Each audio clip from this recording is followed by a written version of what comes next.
So what I'm going to do today, I'm going to go all the way back to when I first wanted to open a school, where I was at in life. There won't be any excuses after this, because when I got ready to open my school, I was in prison, cutting hair for 3 cents an hour and sodas and snacks. And as you look at this picture, a lot of people, they're not going to believe that you're going to open a school when you tell them, because probably where you're at right now, most of y'all right now are at a shop. Y'all either own a shop or you're working in a shop and you're thinking about opening the school. You're wanting to open a school. You may be telling people that you're going to open a school. But when I said it, I was in prison. So I was worse off than any of you all. I had no money, no job, no driver's license, bad credit, all of that. So there is no excuse. Now, when I got out of prison, because I'm going to stair-step you all the way. When I got out, it was a 28-hour bus ride home from Lewisburg, Pennsylvania to Nashville, Tennessee. My mama picked me up at the bus station. And I'm only sharing this with y'all because a lot of y'all got in y'all's head that you can't open a school, or you don't have the money to open a school, or you don't have the knowledge to open a school, or you don't have the skill set to open a school. But that's not true. So now she picks me up. I go to the halfway house. I have no money, but I have my clippers. I have something that all of y'all have right now. See, that $1 million business is right here in your hands and in your head. That's what $1 million business is. So now I go look for a job, because a lot of y'all want people to give you something. You have your hand out. I went and looked for a job. If you don't work, you don't eat. Now, I'm going to share something with you all. When I was at that federal prison, there was a little Chinese man named Bill Young. He was the richest man at that federal boot camp where I was at. And I asked him one day, I said, Young, how y'all get all that money? Y'all come over here and get the grants and loans and all that. And that little Chinese man, Bill Young, he looked at me, he said, no, Wani, because we called each other by our last names in prison. He said, Wani, we live like Black people won't live for a couple of years. After that, we live like Black people can't. So I'm getting upset. I'm thinking he's racist. What do you mean by that? That's what I asked him. He said, you Black people, you live above your means. You buy all these expensive clothes, these expensive cars. You live this lifestyle. You try to impress people that don't even like you, that don't even care about you. You waste your money. He said, we Chinese people, we save our money and we work. And he said, you Black people, you don't work. You lazy. So I'm just standing there listening. We're out in the field working because we had to work 17 hours a day, hard labor. So I'm listening to him. And I said, well, what do you do? He said, when he came over here to the United States, he couldn't even speak English. He worked 2 and 3 jobs. And he said, it was about 15 of them that lived in a 1-bedroom apartment. And I looked at him, I said, well, we Black people, we can't do that. He said, yeah, because you lazy. If 15 of you live in a 1-bedroom apartment, nobody will work. So all y'all do is fuss and cuss. That's what he's saying to me. He said, we Chinese people, we work 2, 3 jobs a day. We work 17, 18 hours a day. When we come back to apartment, we tired, we sleep. We too tired to fuss and cuss. So I'm just sitting there listening. And he said, we pay our parts of the bill. 15 of them live in a 1-bedroom apartment. He said his bills is like $20, $25 a month or a week because they all had to pay. And so I'm just sitting there. I'm listening to him. He said, I saved up enough money. He said, I didn't go to the bank, expect somebody to give me something. He said, I saved up enough money. After 2, 3 years, I went and opened a business. I said, okay. He said, we invest in ourselves.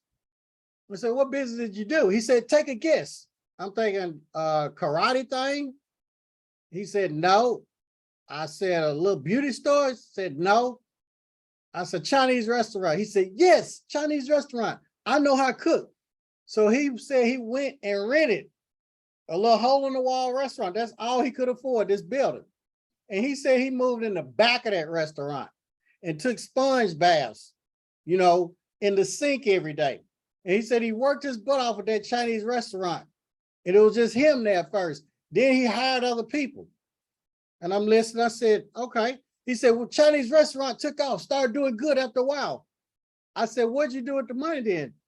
I did what you did when you sold cocaine. I re-upped. I bought another Chinese restaurant. I said, oh, okay. So I'm listening. Now, this man was worth probably $40, $50 million. Well, how did he get in prison? He got greedy, did something illegal with the pen and paper. And a lot of people in federal prison, a lot of those white collar criminals, they're already filthy rich. They don't even have to do anything to get them locked up. They just get greedy and do something stupid. So I'm listening to him. And I said, well, what do you think I should do, Bill, when I get out? And he said, you cut hair. He said, you talk about open school. Open school. I said, I don't have no money. I had no experience. I'm just giving him all these excuses. Excuse after excuse after excuse. So I understand when you all look at me for years or whatever, and you have all these excuses. Excuses are like a-holes. Everybody has one. There is always going to be some excuse. But I'm in prison at the time. No, you can't get no less than being locked up. It doesn't go any worse than being in prison with another man or whatever. If you're a woman, you're in a jail cell, another woman, when she duty, you got to smell that stuff. When you duty, she's sitting right there, whatever. It's nothing worse than that. Can't go any lower. So I'm asking him, what should I do? He said, do the same thing I did. Live below your means. He said, if you live like your friends won't live for a couple of years, you live like they can't live the rest of your life. And I'm listening to him. He said, sacrifice. So we talked because we were in prison, so we got to talk a lot. But long story short, when I came home, I'd already wrote all my goals. This is in 1995, November 15th, 1995, when I was released. I touched down in Nashville November 16th because it was a 28-hour bus ride home. All of y'all need to write your goals down right now. You need to write them down as if you've already achieved them. I have my goals wrote down. I am enjoying opening my barber school. I'm enjoying being a millionaire. I'm enjoying having millions of dollars in real estate. I'm enjoying retiring my mom. I'm enjoying buying her mansion. I wrote all that stuff down as if I already had it. Remember, I wrote it down as I am enjoying. See, you have to speak it. See, whatever God spoke, it became. See, when you connect with the higher power, you're going to start thinking different. A lot of y'all are not connected to the higher power enough, because if you were, you wouldn't have that fear. You wouldn't have those excuses. So the only thing that I can tell you, I can tell y'all everything on how to open a school, how to get accredited, how to get the government money. But if you're not connected to the man above, you're still going to be scared, because you're going to let your circumstances, you're going to let your family members, your friends, you're going to let things that happen in your life delay you and deny you. See, when it rains on the just and the unjust. I could get on here and tell y'all everything that's happened in my life, but it doesn't get any worse than prison. And even when I got out, I came home to a dysfunctional family. Most of us in the Black community grew up in poverty, grew up uneducated, grew up in the hood on food stamps or whatever, grew up in dysfunctional homes, things that we don't even want to talk about to this day, things that we're embarrassed or ashamed about. Same thing with me. Now I'll share my stuff with y'all, but think about this. Now, what am I going to do? No one wants to hire me, so I started back cutting hair. You all have the tools, and you all have an advantage because you all can do hair. See, I was at a disadvantage because, yes, I had a license, but I don't have a gift or skill set of cutting hair, of doing this craft. Well, all you have to do is practice and do all that. That's not true. You can practice all you want. You may get a little better or whatever, but if you don't have it and that's not what you really do, then it's never going to happen. It's like you tell somebody they can paint. Well, just practice on painting and drawing. It does not matter. You can get better by practicing or whatever, but you still probably not going to get to the skill set that you all have. So what did I do? I'm cutting hair that guys had at the halfway house. Am I charging them whatever they can pay me? Because I know when you give, Luke 6:38, give, it shall be given unto you, pressed down, shaken together, running over. Some had money, some didn't. Y'all gonna have to write this down. Sacrifice. A lot of y'all are living above your means. I ate oatmeal. This right here. Y'all can see this. I ate oatmeal. I ate so much oatmeal, I should have turned into an oatmeal. And my monthly bill on breakfast was $3. A big old thing of Quaker Oats oatmeal was $3. That was my whole breakfast. Lunch, dinner, sacrifice. I didn't go out to eat. You're gonna have to stop going out to eat. I wasn't going to the clubs or anything. So the first thing, y'all need to reevaluate your life. The reason why our lives are so messed up and jacked up is because we hadn't sacrificed. Another thing they told me, cut people off. I cut off all negative people. Men, cut those women off. Women, cut those men off. Cut them off. If they're not an asset for you, they're a liability. If a person is not an asset, they are a liability. Cut them off. I cut everybody off. I wasn't talking to no women. Surely was not, because I ain't have no money for them. They're gonna want to get their nails done, something. Very seldom are you in a relationship where they're not taking from you. And even if they're not taking money, they're gonna take something more than money, more valuable than money. They're gonna be taking your time. I didn't have time. You don't have time for that. It's not time for that yet. So now I'm living almost like a monk. I'm riding a city bus. I get back in school, educate yourself. I feed my spirit every day. You're gonna have to feed your spirit every day. With who? I don't know. You may have to feed it with Joel Osteen, TD Jakes, Billy Graham. I don't know who's gonna feed your spirit. Everybody's different. Feed it with personal development. It may be E.T. It may be Tony Robbins. It may be Les Brown.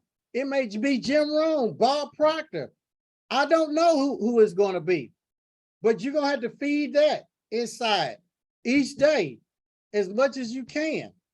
Now, the next step I did, I went looking to work in the shop. You may get turned down, even with opening your school, but you got to keep on going. Got a job in the shop, working. I'm cutting hair, $10 a head. I went and got flyers made. I got 1,000 flyers made. One of them gave me $100 because I was broke back then. Passed them flyers out, guerrilla marketing. Pass those flyers out. Wasn't no social media back then. Facebook, Instagram, all that crap that y'all got now, it wasn't any of that. Y'all wouldn't have made it back then, because if y'all can't make it with social media, well, all you gotta do is get on your phone and go live and talk and post and DM people. Some of y'all too lazy for that. Well, I don't have time to post. What? And we had to go drive to get flyers, wait to get them printed up at Kinko's or whatever, then get the stack of flyers, then drive around, then get out of our car, place it here, place it there, and all you gotta do is post. You can post while you're on the toilet every day. You can improvise while you ride in the car with somebody. It don't take nothing but a minute to post something. You can go 5 minutes a day and give some value, and that's it. So it wasn't any of that. So I passed out all those flyers. People started coming. And I was doing free haircuts, free eyebrow arches. Give them to them the first time free. Call them. See, people, they don't remember what you say. They remember how you made them feel. How you made them feel. Then I called them and checked on them. Wasn't no barbers or hairstylists calling their clients, checking on them, doing all that. Very few. Clientele built up. Now I'm making about $100 a day cutting hair. Then I started making like $200. I'm living at the halfway house. See, I'm sacrificing. Oh, you should have went and got your own apartment or whatever. No, wasn't time for that. Save my money. Mr. Dudley told me something a long time ago, back in 1998. He said, Chin, save your money and your money will save you. That's what he said. So now I worked for like 2 years, just save it, because the banks weren't gonna give me no money. All this stuff y'all got access to, funding and SBA, all this stuff that y'all see on social media and Instagram, we didn't have access to that. We didn't know about that. We wasn't privileged to that type of information. Getting your credit fixed and do it, we knew nothing about that. The only thing we knew about was a bank, going to the bank to get a loan and get turned down, basically. Wasn't no PPP, all that money that y'all got and everything. No, it wasn't any of that. So now I saved this money after shopping at Goodwill. I wasn't going out buying no shirts and all that at the stores. I shopped at Goodwill. Goodwill got some good stuff. Go to the rich part of town where they got those Goodwills, and you will find some good stuff. Don't see, a lot of us are too worried about what people say and think about us. What somebody says about you and thinks about you is none of your business. It's none of your business. The quickest way, Mr. Dudley said, your downfall, hook up with the wrong person. Connect with the wrong woman, connect with the wrong man, boom, you going down. I don't care if you got to be by yourself. It's better than being with a fool or whatever, somebody that brings you down, somebody that's taken from you. Get rid of the leeches. Get rid of the vampires just sucking all the blood out of you. They're no good. Now, so I saved, did that for like 2 years, rode the city bus. People laughed, talked about, so what? As long as they don't knock the stick off your shoulder, you shouldn't even care what they say. That's none of your business. When Nehemiah was building the wall, see, when God gives you a vision and a dream, and you start moving toward that vision and dream, the devil is going to put stuff in front of you. He's going to try to deny you, delay you. That's how you know God has given you this vision and this dream, because all hell is breaking loose. All types of things are happening. Do you know why? Because there's a pot of gold at the end. God has already told you. He's already showed it to you. But the devil will put things in front of you. Go around it. Go over it. Stop giving the devil so much credit. And you got to speak that thing. I don't care what you're going through. You speak positive in the universe. And because see, the devil, he really don't know. The devil only knows what you're speaking out, what comes out of your mouth. So he's going to run on over there and start messing with you. He's not going to be messing with some of y'all because y'all not even speaking that. Even when I was going through hell, I'm so grateful, thankful. Talk to that devil. Is that all you got? Devil, you're going to have to come better than that. I could be at my wit's end, about ready to break, commit suicide or whatever.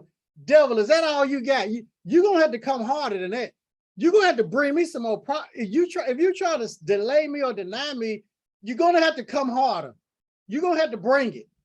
Speak to that devil. Speak it out there. But no, a lot of y'all, well, you know, I'm so-and-so, all this or that. Well, how you doing that? Just trying to make it.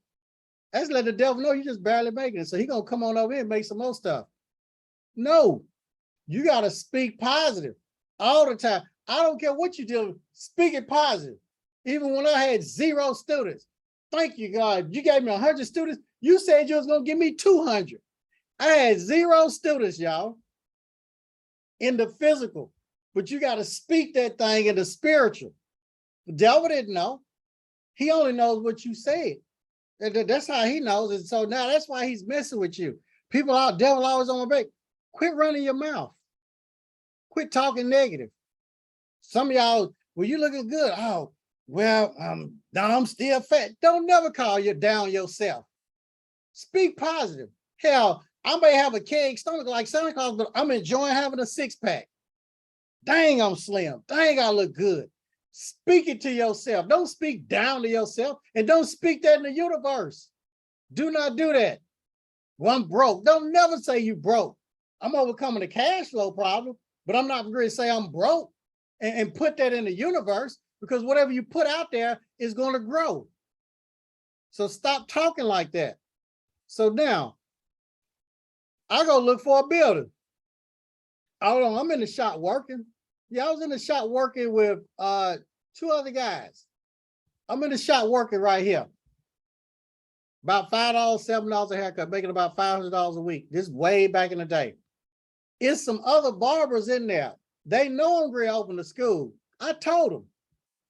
Sure did. I didn't keep it to myself, because what somebody says about me, I don't care. If you can't handle people talking about you and doing all that, yeah, keep it quiet.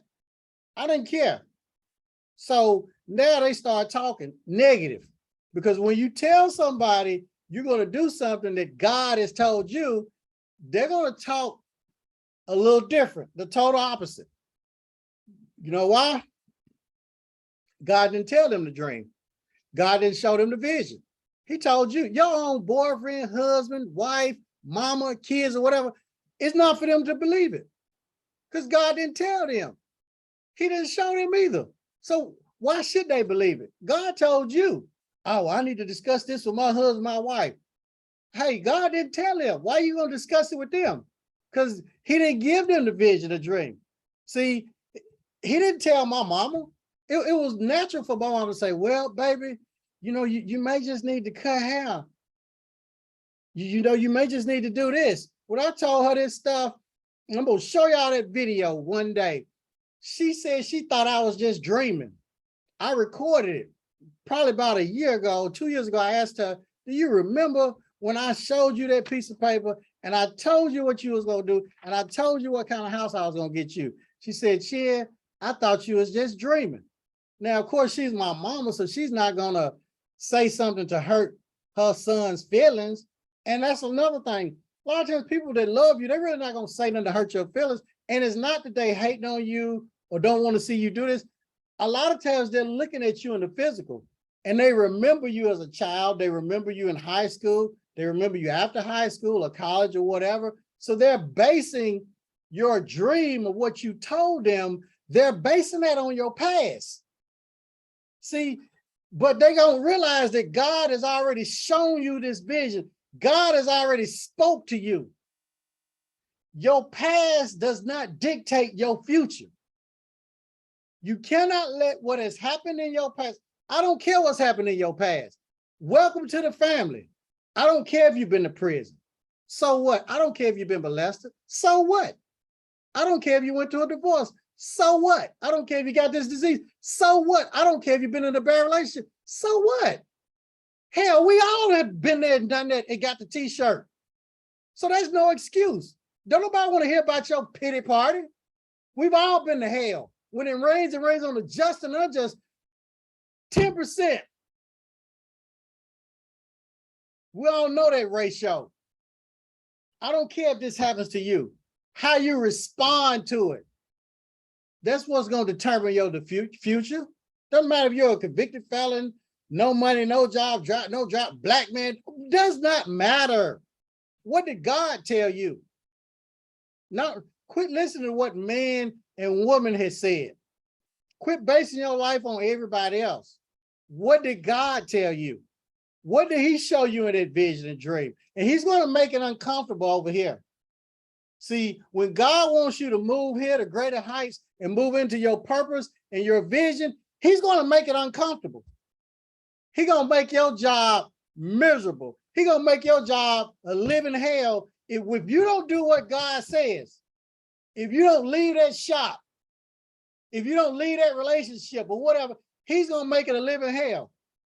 You better have discipline now. If you do not have discipline now, I promise you, guarantee you, and assure you, you will have regrets in the future. So it's time for us to move. It's time for us to build the wall, Nehemiah. When Nehemiah started building that wall, all hell broke loose. You have to ignore the naysayers, ignore the dream killers. I don't care what they say. I don't care what you've been through. Does not matter. There have been people that have been through way more than you with less resources, less gifts, less talent, and done more than you because they believe, and they walk by faith and not by sight. See, a lot of y'all are investing by sight. You're not investing by faith. Hell, when I invested in my Miss Belma program, they said I was crazy. Are you crazy? Man, that woman, God had put her in my life. I knew that was going to be my key. The Jonathan connection. Some cutting hair in there with those clowns. Yeah, I call them clowns, dream killers. Don't listen to them. And I'm going to open the school. I didn't have a lot of money. Well, what building do you need? That's the question. People are always asking me that question. What building do you think is best for me? I'm going to tell you what building is best for you. The same thing that my mentor right here, Miss Velma, told me back in 1998. The best building is the building that you can afford comfortably for at least 3 years. I know y'all want a big old school. I know you do. I know you done looked at Aveda, the Paul Mitchells, the Empires, the Kenneth Shoes. I know y'all looked at all of that. It's not time for that right now. T.D. Jakes, when he started his church, he started in a storefront church. I never forget back in 2000 when he called a school. I was in Ebony Magazine and he said, Chin, I want you, this is Bishop T.D. Jakes. I saw you in Ebony Magazine and I want to fly you to St. Petersburg, Florida. I want you to speak to 20,000 men at our Manpower Conference. And I'm thinking, first I thought it was a prank, but I know his voice. You know, some people have this distinctive voice. I know my voice is light. You know, it's real light. It's high pitched. So when I get on the phone with you all, you already know that it's me because everybody has distinctive voices. So I knew it was him. Long story short, when I got to talk to him, because I'm face to face, it's just me and him. And I get to spend all this time with him. And I'm just drilling him, asking him questions and stuff. And he said, Chin, I started a storefront church with 10 members. And he said 10 members on a good Sunday. He said, I mean, an Easter Sunday, counting the pregnant women too. And I'm just listening. They didn't even have the heating in the church. The baptism pool was lopsided and linked. And he said they called him One Suit Jakes. And I'm smiling. I said, One Suit Jakes? He said, yeah, Chin, I had one suit and holes in the bottom of my shoes. And he said he'd go preach in the hills of West Virginia for $50. And he had $100 in bills. He'd go preach at other places so he could pay his little 1 or 2 staff members at the church. And he said his offering, first one was $19.25. And $3.25 of that, he said, came from the bake sale, them selling cookies. He said, but God. And while we talking, we're in this back room, in this dome. And the dome is full of over 20,000 men. And he's sharing all this. I mean, I could tell y'all, I could talk to y'all probably for 8 hours straight about just things that he shared and imparted or whatever, but we're on this and we're here for the school thing. But feed your spirit. And I'm sharing this with y'all because it doesn't matter how you start. It doesn't matter how you start. What matters is how you see. Y'all looking at him now. And then when I went to one of his private parties at his house looked like that house was probably, I don't know how big it was.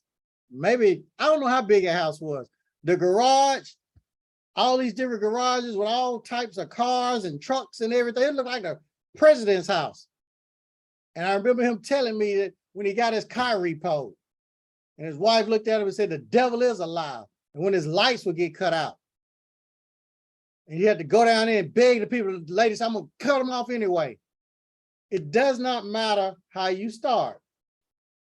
What matters is how you finish. And you got to speak that thing. If you look at that picture with Mr. Dudley right here, this was in 1998. That house back there was the biggest house. It was 10,000 square feet. It was vacant. It was up for sale. Mr. Dudley took me in that house. It had a swimming pool, everything. I took pictures of that and I used that on my vision board. That was in 1998. I wish I had the inside of that house. It's the exact layout of this house right now. It's crazy. Even going out of the master bedroom, there's a big old deck and overlooking the swimming pool. Exact same layout of this house. You got to believe in yourself and you got to speak life into yourself. You don't need nobody else to speak it into you. You speak it into yourself. Like Bishop Jakes told me, he said, I feed my spirit and I have my Bible is like a lunchbox. If you waiting on somebody else to feed you, you're going to starve. Another thing Bishop Jakes said, he said, Chin, you got to feed your promise and starve your problems. Feed that promise. Feed the prize. Starve your problems. Starve them to death. Starve them people that are no good. So I just wanted to share that. So now I'm looking for a building. I go everywhere. Ain't no boy, they won't rent to me. They're not. Look, no just means not right now. That's just not it. You keep on going. Just because somebody tell you no, that doesn't mean anything. It just means not right now or not over here. So kept on looking. Boom, finally got a building. Little raggedy building in the hood. Here it is. That building was 1,600 square feet. The minimum square footage to open a school in Tennessee, guess what it was? 1,600 square feet. How big was that building? 1,600 square feet. That was God. Think about that. They didn't ask for no credit check. I told the old man about my background. Paid the first and last month's rent. He gave me several months rent free to get the building together because it was just so terrible. That was it. Roof leaking. It was a hellhole in there. I had to get an extra bathroom because you needed 2 bathrooms. I had to make a little office. I had to put a wall up for the classroom. My little library thing that I had was a closet with books in it. Classroom was so small, it was crammed to death. Little bitty chairs. But I made it work. It was a school. So you look at the bare minimum of what your state board requires. We worked in all 50 states. We got people in Guam, Daniel. We got one in Alaska. We got Sean. We got 2 in Hawaii. People, and then in the United States, they're everywhere, from California to New York to Florida to Texas to Mississippi to Michigan, everywhere. So what I'm telling you, Richard at Buy Right, they'll finance the equipment. Y'all got the internet now. Y'all got Amazon. Y'all got Google. Y'all got Facebook Marketplace. Y'all got Craigslist. Y'all got eBay. So many resources out here to get equipment or whatever. The building was very important because it takes 3 years, record time, to get accredited. That's the minimum, that's the quickest. The only other way you can get accredited quicker than that, if you buy an accredited school, which is gonna cost you probably over $1 million, or if you buy a school that's not accredited, but they've been open 18 months. Why? Write this down, write 18. Once the school has been open 18 months, then you can apply for candidate status on accreditation. We're going to go through accreditation. All right. And once you apply, it's going to take another minimum of 18 months to get through that process. So that's 3 years, right? 36 months is 3 years, 18 plus 18. That's the quickest. So now, I wasn't worried about students. Why? Because my bills were so cheap. Bring your clients from the shop to your school. Do your client service all of them, charge them full price. You're not losing any money. If you got a student right there, you're doing a look and learn if state board comes in. Oh, well, you're not supposed to do hair in the school. Okay, if you're in there by yourself, that's true. If you got a student right there, now you're doing, look, stable. I'm doing a look and learn. That's what I'm doing. Well, what are you doing in here? I'm doing this look and learn for Brianna. I'm doing it for Charlene, Courtney, for Jason, Regina, Tamasha, Tanisha. Okay, don't you see them? I'm doing a look. This is a student. I'm showing them. That's it. Nothing they can do. That's law. That's law. Now you hadn't lost any clients. You're not worried about all these bills. Your rent, light bill, water bill, phone bill, insurance, all of that stuff, because you found a building that you could afford and manage. Well, how did you survive? Look at the building, y'all. That's how I survived. I did the bare minimum. I didn't go out and get no 5,000, 4,000, no big old school. For what? The minimum square footage was 1,600. And that's what my mentor told me, Miss Velma. Do the bare minimum. I said, okay. I found chairs. Look at these little chairs right here. Desk and chairs. What my rules and regulations said 15. Some of y'all don't even have a minimum. Some of y'all is 20, 25, just depending on what state you're in. What did I do? Get 15 desks and chairs at a salvage place. It didn't say they had to be kindergarten, first grade chairs or adult or whatever. Okay. Another thing, Ms. Velma said, change your attire. You need to be wearing a shirt and tie. I started changing. Guess what? I suffered more ridicule. Think about that. My pants is pulled up, my belt is buckled, I got a shirt on and a tie, and these ninjas want to talk crazy. Ninjas and flies, I do despise. Think about that. You're bettering yourself.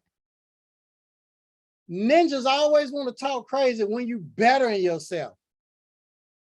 I can be at a family outing and a cookout or whatever, just because I don't eat all them ribs and chicken and pack my plate up and all that. Oh, so you think you better than us? Oh, ninjas. Oh, so you're a pescatarian, a vegan, a vegetarian. They can't eat a vegetarian. One of them said a veterinarian. They so ignorant, they don't even know a vegetarian from a veterinarian. But listen, ignore them. You don't even get in conversations with fools. If two people are arguing and somebody else is looking, they don't know who the fool is. I just ignore my family members and friends that talk crazy like that. Ignore them. And then guess what? When you get enough money, you can get the hell away from them. Think about that. That's another reason why you want to get a school, so you can get away from them people to have a peace of mind. So now, better yourself. We're working on the school. Do the bare minimum. So that's the best location. The worst location is one that you can't afford. What do I need to stay away from? Something that you can't afford. It's going to be too much to build it out, too much work in there. The rent and all that, the bill's going to be too high. That's what you need to avoid. Now, you can get shiny lights and all that if you want to. If you got champagne money, you can't have, what do they call it? Coca-Cola money and champagne taste. Yeah, you may want that, but you better think about them 3 years, and the months gonna roll around real fast. If I did not listen to Ms. Velma on that, I'd be working in the shop right now, y'all. I would. My whole life, one decision can alter your entire life. That one decision, from the better for the worse. I got friends doing life in prison, a bunch of them. I got a bunch of them dead too. One decision. That one decision. But on the flip side, I got friends that are doing very well from that one decision, that one encounter, that one person, that one. I got people doing very well because they hooked up with that one person. That one person changed their entire life. So you got to think about that. So now, got the equipment, everything together. Well, what about your paperwork? Why was I worried about the paperwork? And I had Miss Velma, I was in her program. Well, what about accreditation down the road? You gonna get denied or delayed? No, I'm not. I got Miss Velma and all the paperwork. The second year, you can get vocational rehabilitation. Well, what is voc rehab?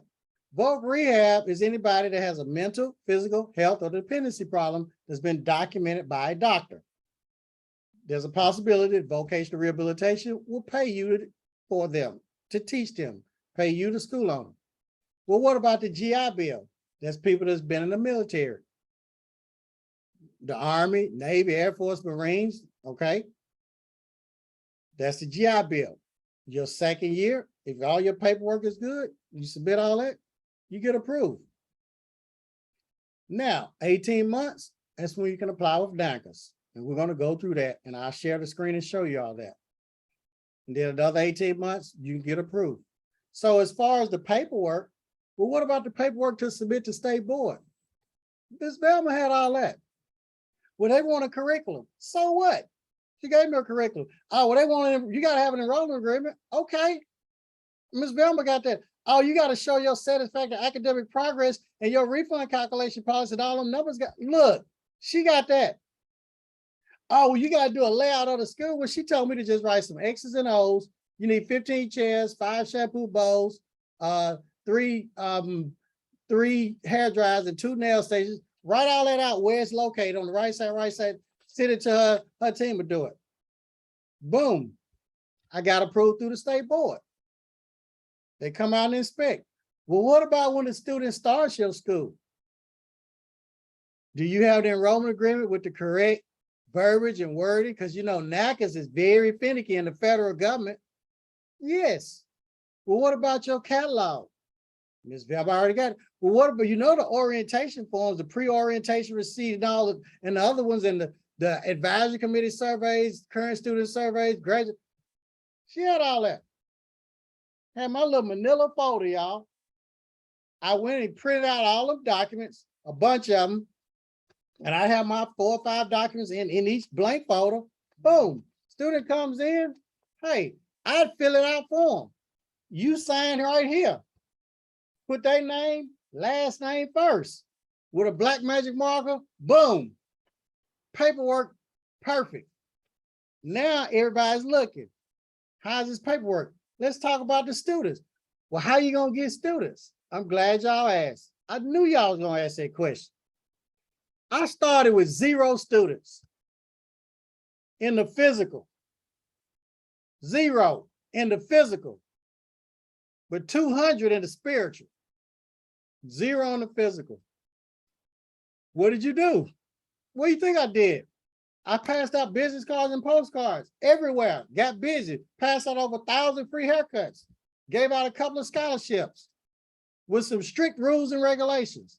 You want this scholarship, you're gonna have to clean up every day. You're gonna have to be here on time. You got to give me 30 to 40 hours a week minimum. And you're gonna have to be here every Thursday, Friday, and Saturday. I don't care if it's homecoming, a concert, or whatever, Thursday, Friday, and Saturday, you must be here. Gave out a couple of scholarships. Got a couple of students. Okay. If you give out over 1,000 free haircuts and all that type of stuff, cars, whatever, it's a numbers game. There's no need to be scared. It's a number. Look, I don't care if you're the ugliest dude in the club. If you go to enough women in that club that night, you're going to get at least one.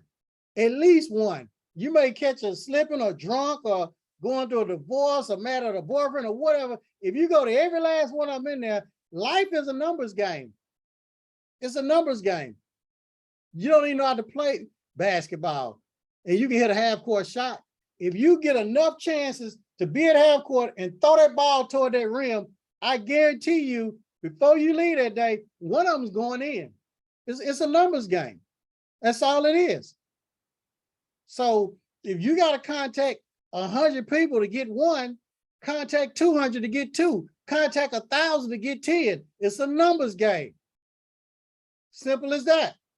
The numbers will work. Even if you're the worst, the numbers don't lie. Even if you're the worst, It does not matter.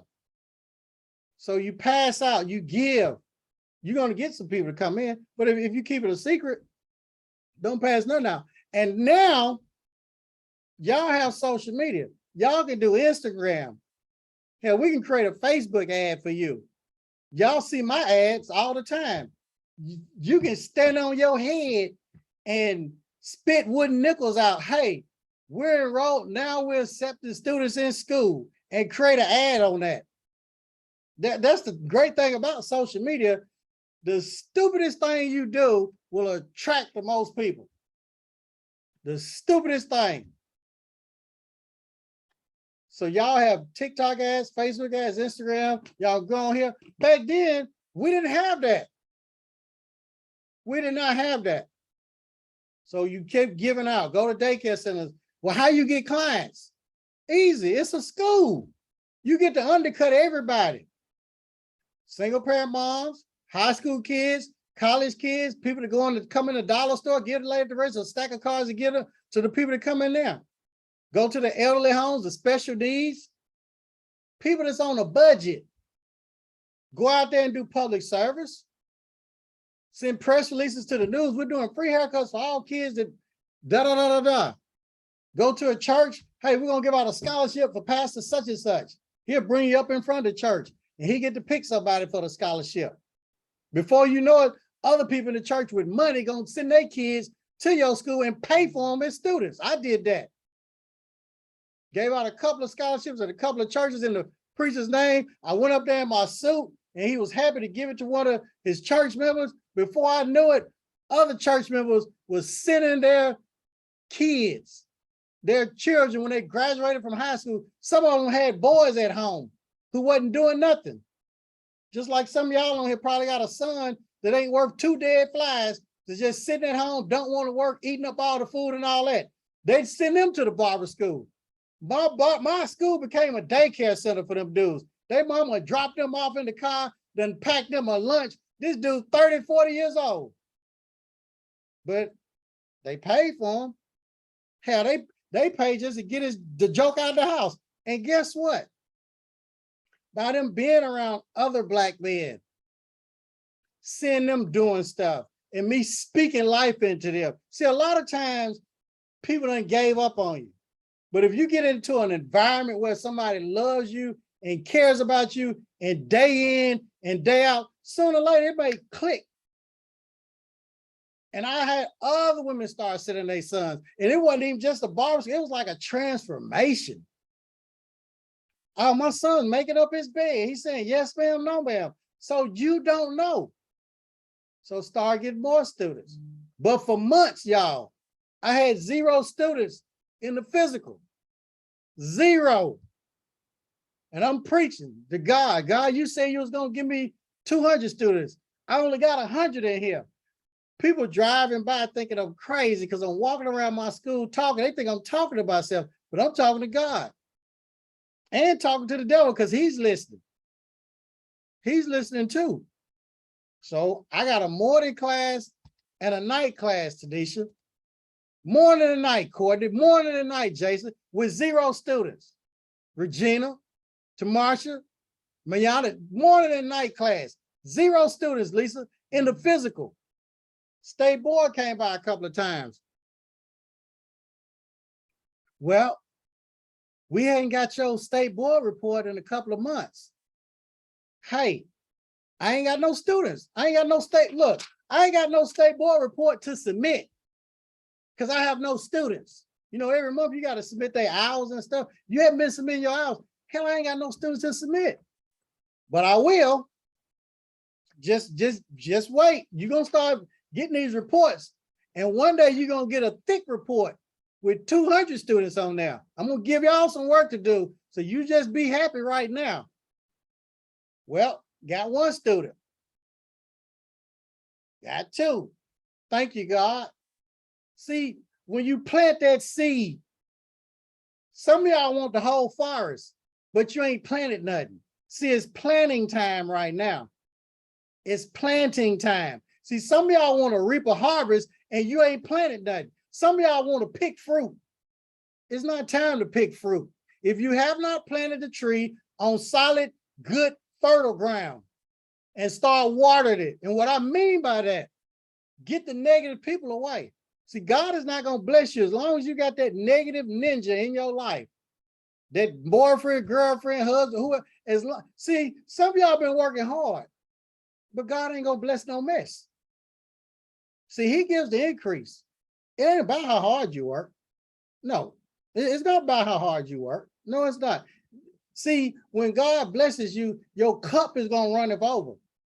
And if you connected with an idiot or a fool that don't deserve to be blessed, God is going to delay those blessings or deny them from you. Because when that cup runs over, that joker that's with you is going to reap the benefits. So some of y'all are blocking your blessings. You blocking them because he gives the increase. All you got to do is blow on that thing. I mean, this man's, he speaks to the wind and the water and they obey. Storms, they obey. Hurricanes, they obey. Think about that. So now, have 0 students in the physical. Start getting a couple of students. Thank you, God. Send in a state board report. Couple of little students' names. Okay. Clinic floor start working. People coming in. Are you going to give out 1,000 free haircuts? Are you crazy? They came in. Every little kid, guess what? I gave a candy bar. Snickers, everything. You pick out what you want. Cheetos, which one do you want? Guess what? When it was time for that little kid to get a haircut, he did not want to go to no other barber shop. He wanted to go to the barber college. And you know, a little kid, when they tell their mama something or their daddy something, 9 times out of 10, their parent listen. We even gave the little girl something. Even she would come there with a little brother, we'd give her a snack. So now it's a double team. They done teamed up on the mama or the daddy. No, we want to go to the barber college. We want to go down there with Mr. Chin. Think about that. So now that little 10 cent, 25 cent candy bar, we got it sold up. Fast forward, clinic floor doing $1,500, $2,000 a week. In 1 week now, I'm paying all the bills for the school. Clinic floor is just booming, y'all. It is booming. Them kids coming there left and right, parents and mothers, and I'm playing TD Jakes, Juanita Bowden, No More Sheets, good gospel music, and they get a phone call thanking them, appreciating them every time they came in. Shoot, they weren't going nowhere. Some of them even got older, graduates, came to the school and became students. So now it's growing. Think about that. I don't have financial aid. I already knew I wasn't going to get that to 3 years. You get that in your head. Ain't no bank loans. Richard at Byright got the equipment. Put $2,000 down, and I'm going to show y'all him today. Paid $415 a month. I went to the little salvage place that got the desk and chairs. I went to another little salvage place that got a chalkboard because, see, back then, dry erase boards did not exist. Some of y'all don't know that because y'all too young. We didn't have a dry erase board, wasn't even in existence back then, I don't believe. We had chalkboards where they, you know, writing and stuff. That's how I started. Doesn't matter how you start. All them frames came from the dollar store. There was $1. Doesn't matter how you start. What matters is how you finish. So now we had the school open. We good. So that's how I got my school open. Then TFC Financial, they will finance students' tuition, benefits, and they won't give you all the money up front. Or I was doing in-house financing based on how much money they could put down and how much money they could pay per week. Well, what about the students you gave a scholarship that didn't pay nothing? Heck, they made me more money than anybody. Well, what about the ones that didn't do right? I put their butt out. Yeah, you're going to have some students that are not going to follow rules and regulations. For some reason, I don't know.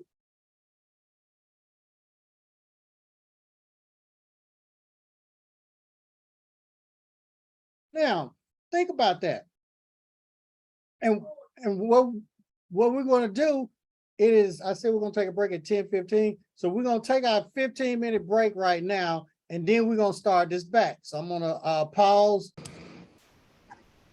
I want to share some of the things that y'all can do while y'all have y'all school open. So each and every one of y'all need to record step by step, whatever you're an expert in. If you know how to cut hair, do a beard shave, style hair, quick weave, whatever it is that you're an expert in, you definitely want to record that and start selling that. Now, back in 1998, what I did, all I knew how to do was cut curly, wavy, kinky hair.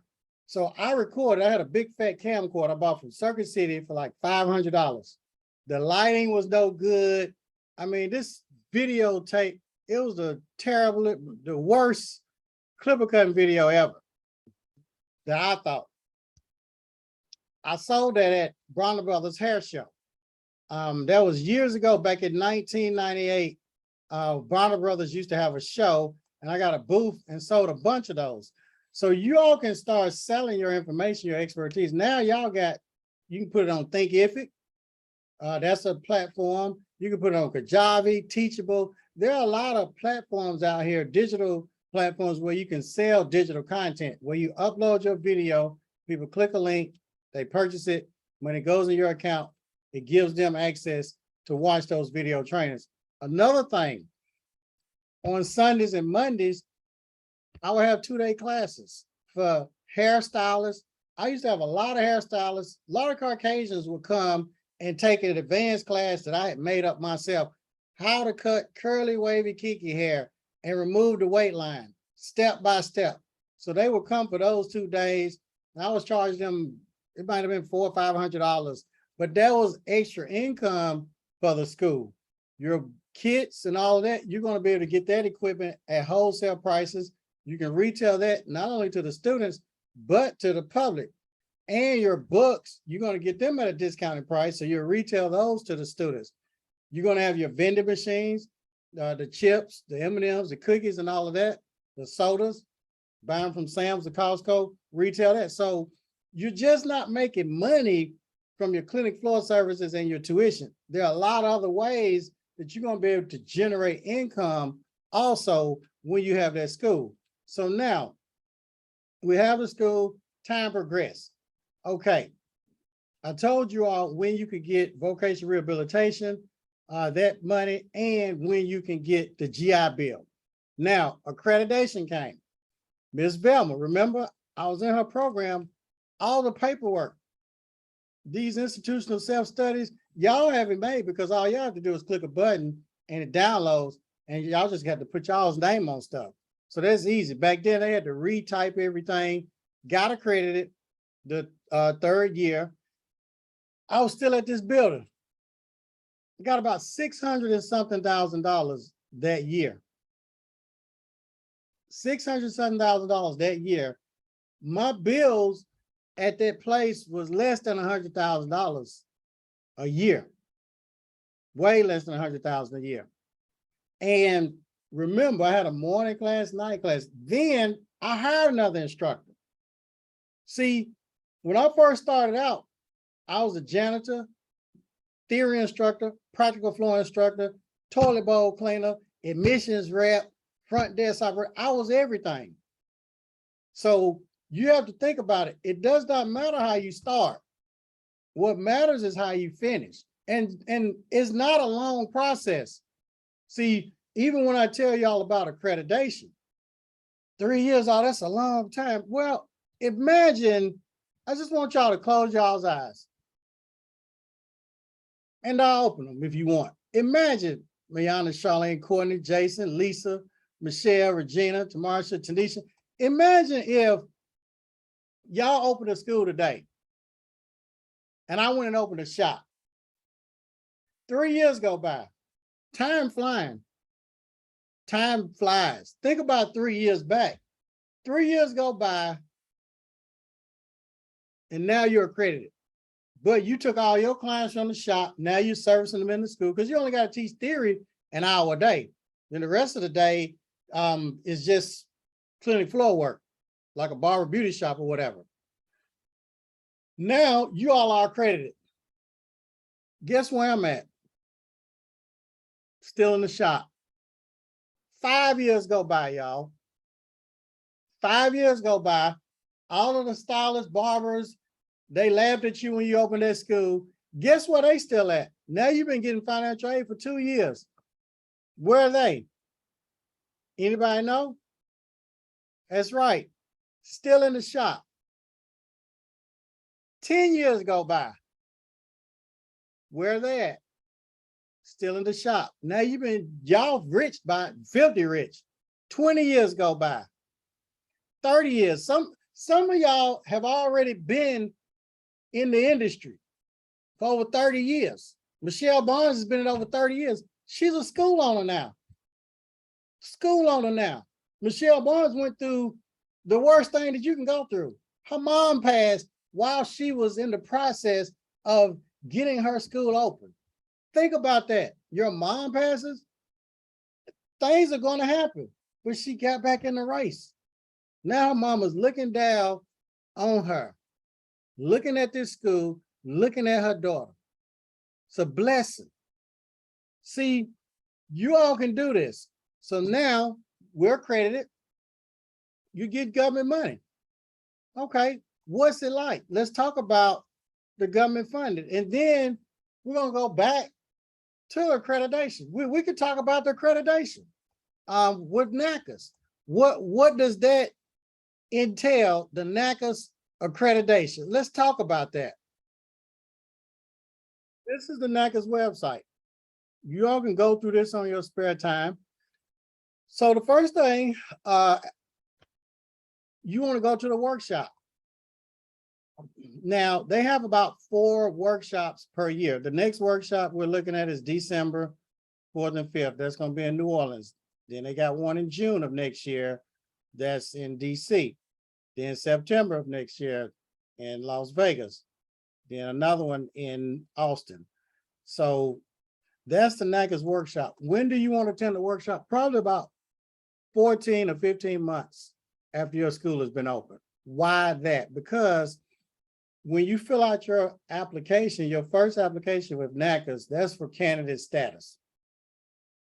You have to have a certificate that you attended the NACCAS workshop within 6 months. See, some people will go right now. They just open their school. Well, fine. If you want to pay for flight, hotel, do all that, and you still gonna have to go back to another workshop within 6 months of you submitting your application, and you can't submit it till you've been open for 18 months.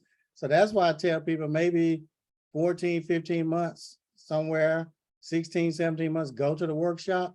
And then at 18 months, we can help you submit your application and you have your certificate that's less than 6 months old. So that's why I tell everybody when to go to the workshop. So here we, that's the workshop. So basically the workshop schedule, you'll be there for 2 or 3 days.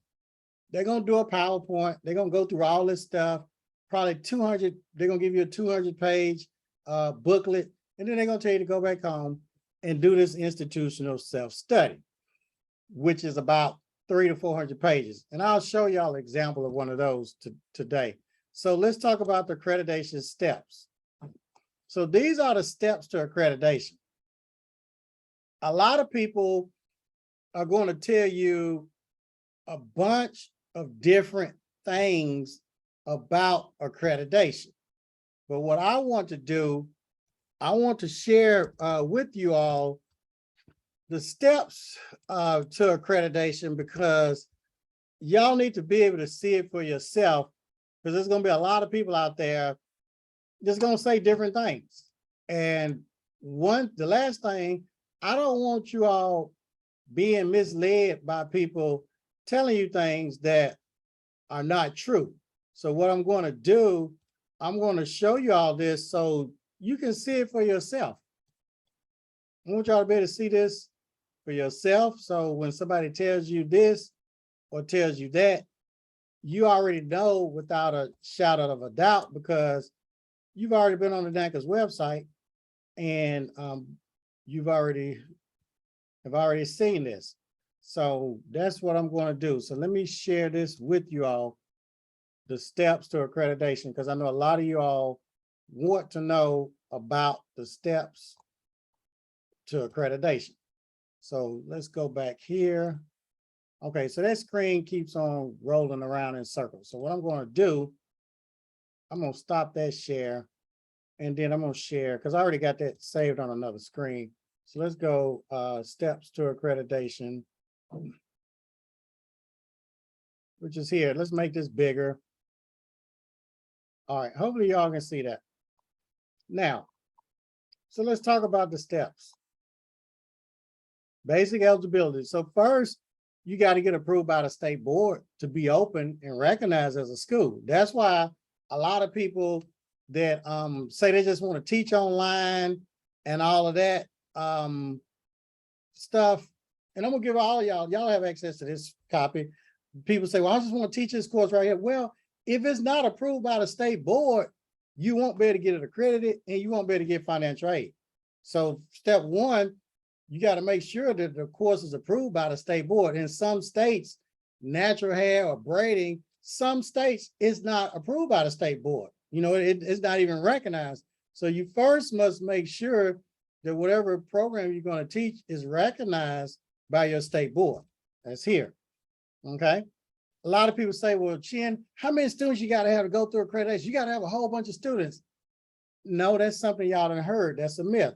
You only got to have one. Look, I want y'all to see this for yourself. At least one student. You all are looking at this. Y'all see that right here, at least one student. Is that a lot of students? No, it's not. Okay. Now, go on down. Remember, I told you all that you must attend the workshop, right? Okay. And that certificate can't be over 6 months old. The first 5 years of you going through NACCAS, you got to go to, once you're accredited, you got to go to a workshop every year for 5 years. Okay. Look, the owner must attend all 3 days, including candidate session and accreditation workshop, which includes 2 concurrent. Okay, so you're going to be there those 3 days. Now, we're going down. The candidate status application. That's an electronic. Basically, you will be putting your school name, address, all that information. And what I did, we have in the program a video training of our team filling out a candidate status application. So, because when you go on there, some things are going to be foreign to you. You know, you're not going to know. You'll get twisted up. But we have that video as an example in our program so you can follow it. Now, Gold members, the team will just go on here and do your application with you together. Usually on a Zoom, they're going in and type everything in, boom, boom, boom, finished in 30 minutes. They also want supporting documents when you submit your candidate status. And I'll show you all those supporting documents if you want. So let me see. So when you fill out for candidate status, there's certain documents you're going to need. So you're going to need this, which is your workshop certificate. It has the date that you went, shows all that, the hours, the classes that you went to right here. So that's documentation because you got to submit that to NACCAS when you fill out your application. Of course, now they want your school license, you know, from your state board. Also, this workshop, this is the attestation form that you got to fill out. You got to fill that out and you have to sign it. And the courses, the dates that you attended. All right, you'll sign it, print it, school name, date it. Next thing, you got to have your certification form, meaning that you do certify everything you said is true. So you got to sign that, print, date it also. Okay. Another thing, this is called a feasibility study. A lot of people don't know how to do a feasibility study. A lot of schools get stuck. In our GOLD program, we will do your feasibility study for you. Okay. And submit all of this. I'm not going to go through this feasibility study, but y'all can see we have to go in and research and pull up all these numbers and this data and all that. This is like 12 pages long. I know this probably looks like a foreign language to y'all or whatever. Then this is the application online, answering all these questions. Name of the school owner, accreditation liaison. It'll ask questions, the date the school is originally licensed, first day they started, total number of students. I mean, it has a lot of stuff on here. So that's for candidate status. You also have to submit a resume with that. So I wanted you all to see what you had to do as far as candidate status. So hopefully that's kind of giving you all a bird's eye view. Okay, so now we filled out the application for candidate status. I showed you all the supporting documents you're going to need. You're going to need a resume for you, and you're going to need a resume for somebody that works in the office of your school. So that's 2 resumes. You're also going to need to sign a certification form saying everything is true. You're going to have to fill out the attestation form that I just showed you all. Also, you're going to have to do a school feasibility study. I showed you an example of a school feasibility study. And you're also going to have to submit your school license, which you will get from the state board. Now, the last thing you have to do is fill out the application online. I kind of showed you all some of the questions or whatever, just so you can have an understanding. You have to also put what programs you're going to teach, how many hours, the name of the programs. Also, there are a few other pages that you're going to have to do too, but I just wanted to show you all that. So let's move to the next thing. Now, candidate status, which is right here. Once you submit the application for candidate status, they're going to review it. It must be 100% correct. If it's not correct, they're going to kick it out and tell you, you got to change this, and change that. A lot of people ask, well, how much does it cost for that application? $1,485.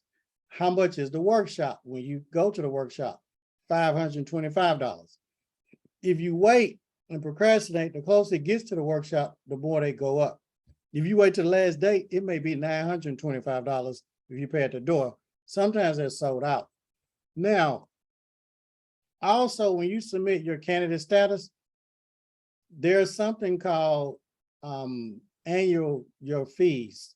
Those sustaining fees, annual sustaining fees, it costs to be a member of NACCAS, about $147 a month. That's about $1,772 per year. Well, what if you start in the middle of the year? Then they're going to cut that in half. They'll prorate it, the sustaining fees, but not the application fee. All right, so now, once they look at it, then they approve it. You've been granted right here, candidate status, okay? And they will send you an email, and they also will mail a form saying that you have been granted candidate status, okay? How long does it take? Usually probably 2 to 4 weeks for them to approve that. I say like 2 weeks. After you've been approved for candidate status, so now it's time for your ISS. That's the institutional self-study. This document is about 300 to 400 pages. This self-study, this school prepares institutional self-study based on 10 standards. So basically, they're going to ask you all these questions. You have to answer them. I'll show you all an example of a self-study so you all can see that. And then you got to have electronic bookmarks in the self-study with exhibits, and it must be uploaded to NACCAS. Now, when I show you an example, you're going to really understand this. But with me explaining it to you all, I know we're beauty professionals, so we're visual. So that's why I like to share my screen. Everything I tell you, I like to show you because, heck, I've been in the beauty profession since 1989. So I'm a visual person too. So I'm going to show you all an institutional self-study. So let's do that right now. So y'all can see how one looks. Okay, so this is an example of an institutional self-study. As you can see, does anybody know how many pages this is? Look where I got the cursor. Can anybody see that? Type that number in if you see how many pages this is. Let me know. Anybody know? Okay. So you see how many pages this institutional self-study is? 425 pages. 425 pages long. That's right. Now, as you look at this, remember there are 10 chapters, 10 standards, 10 modules that NACCAS requires you to answer. Everything that y'all see on here that's not in bold, that's in regular type, that's NACCAS asking you these questions about your school. Everything in bold type is what our team had to answer for the school, because most barbers, stylists, nail techs, estheticians, school owners, most of them don't have the time to do this because it's very tedious. It's a lot of work. Most of them, too, don't have the knowledge. They don't have the know-how. 3, they want this done as quick as possible because they want to get on through their accreditation so they can get accredited and start getting government funding. That's one of the biggest reasons why they hire us. Okay. Now, so we answered this. So basically, state the institution's mission statement below or provide as an exhibit. This is their mission statement. Okay. This question right here, the mission statement is published in the institution's catalog. List below the page number where it's at in the catalog. We had to put that there. Now, we're going down. Provide the advisory committee. The advisory committee, they want their name, their address, where they work, their position, whether they're barber, stylist, nail tech, cosmetologist, or whatever, their phone number, all that has to be on the sheet with all of the people. If you teach barber, you're gonna need a licensed barber that has a shop or work in the shop to be on the advisory committee. If you teach Cosmo too, you're gonna need a licensed cosmetologist or a shop owner or whatever. All right, now, then you gotta provide the minutes of advisory committee where you had meetings. If we go on down, let's look at this. Explain how the institution basically keeps up with current student surveys. How do y'all get feedback? Well, we do current student surveys.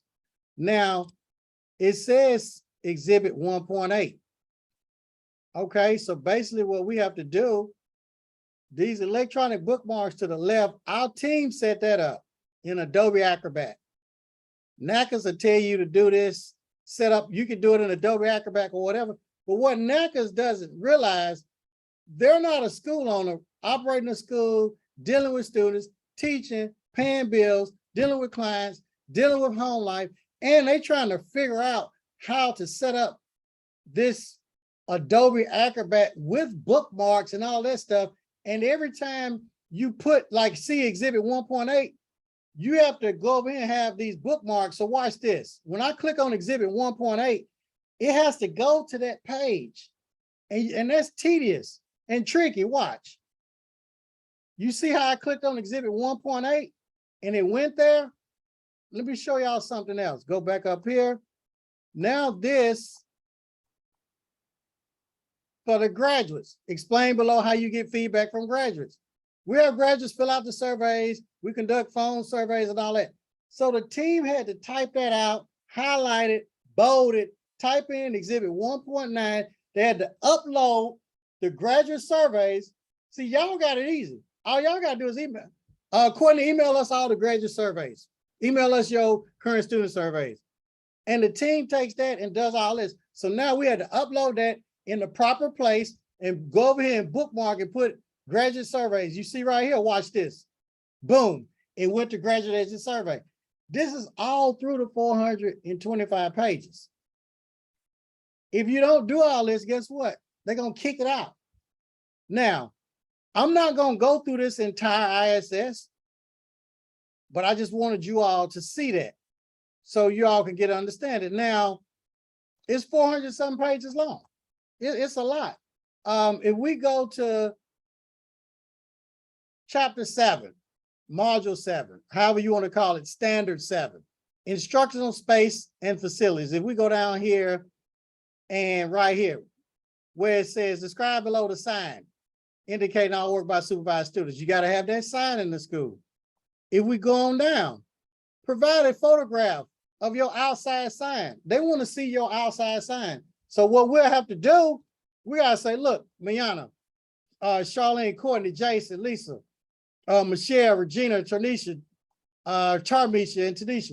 I need you all to go outside, take a picture of your school sign with your phone, email it to millionairebarber@gmail.com, and the team is going to put it in your ISS. So if y'all do that, and guess what?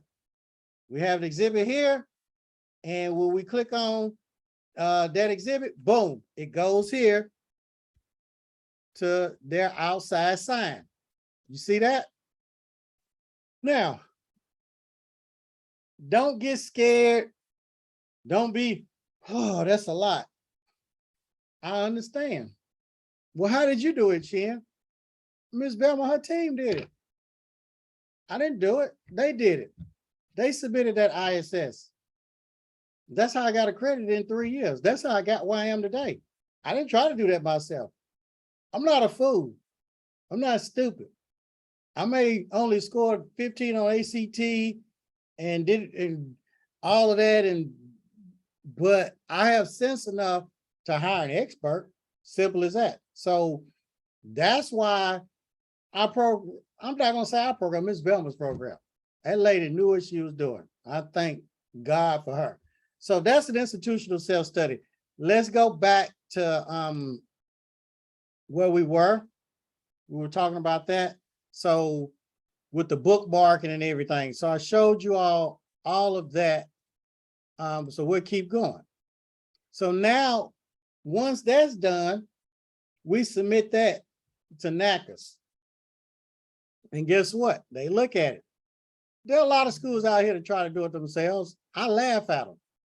And then they'll go on YouTube, researching or whatever, and they'll call, hey, I need your team to do it. And even when people say, I'll do that myself, good, more power to you.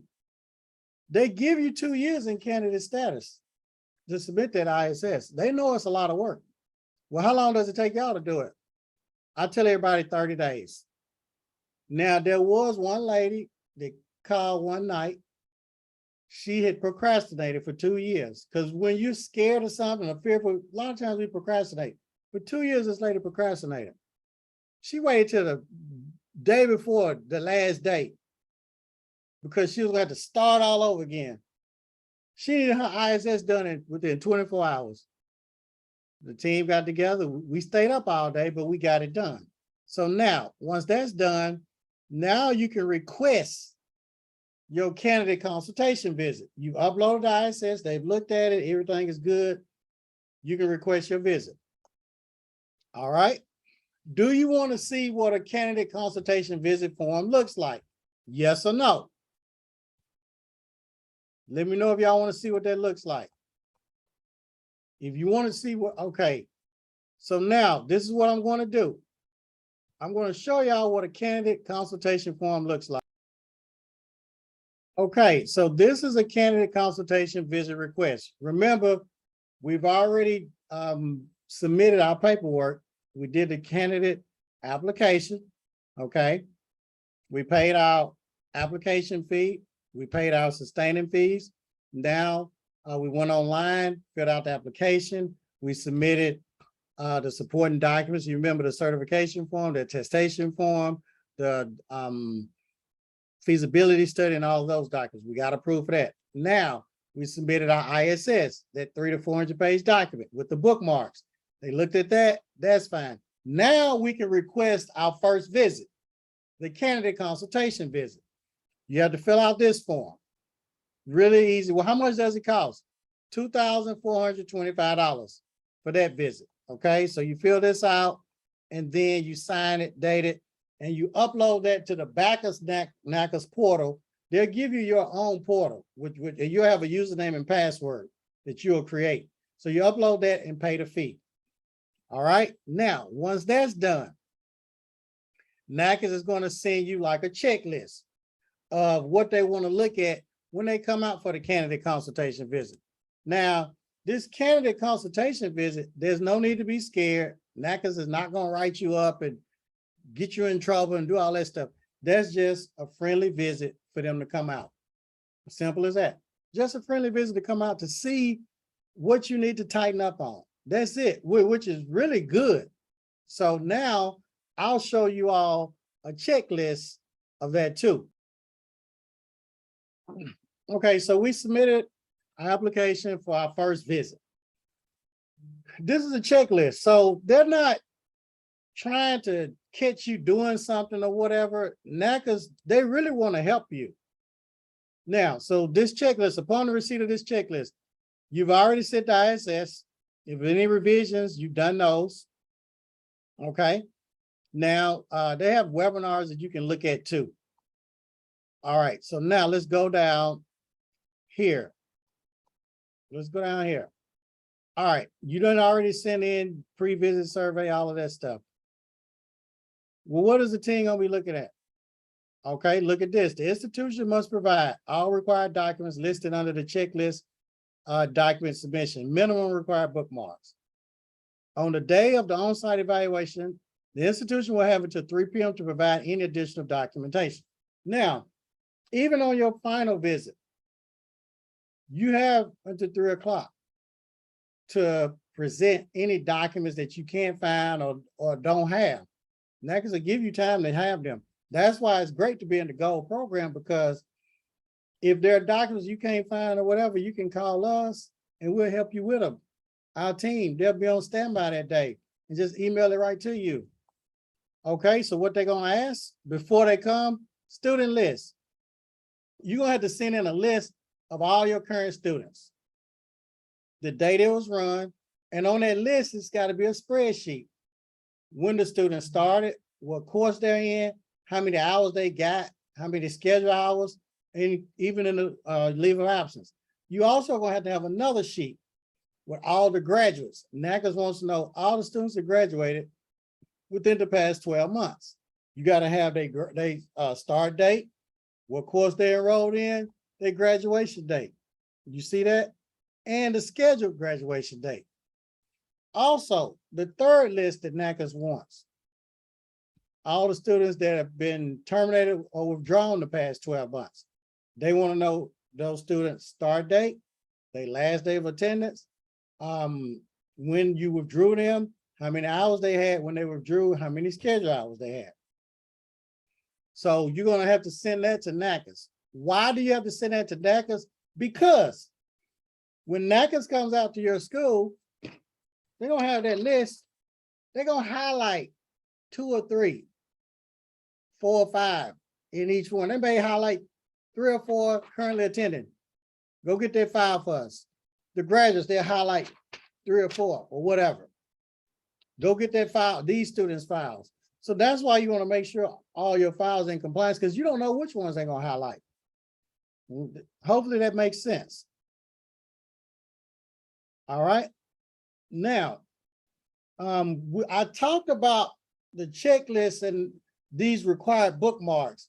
You all know how to do the bookmarks. I showed you all that Adobe Acrobat. We put all of this stuff together for the school owner if they want that.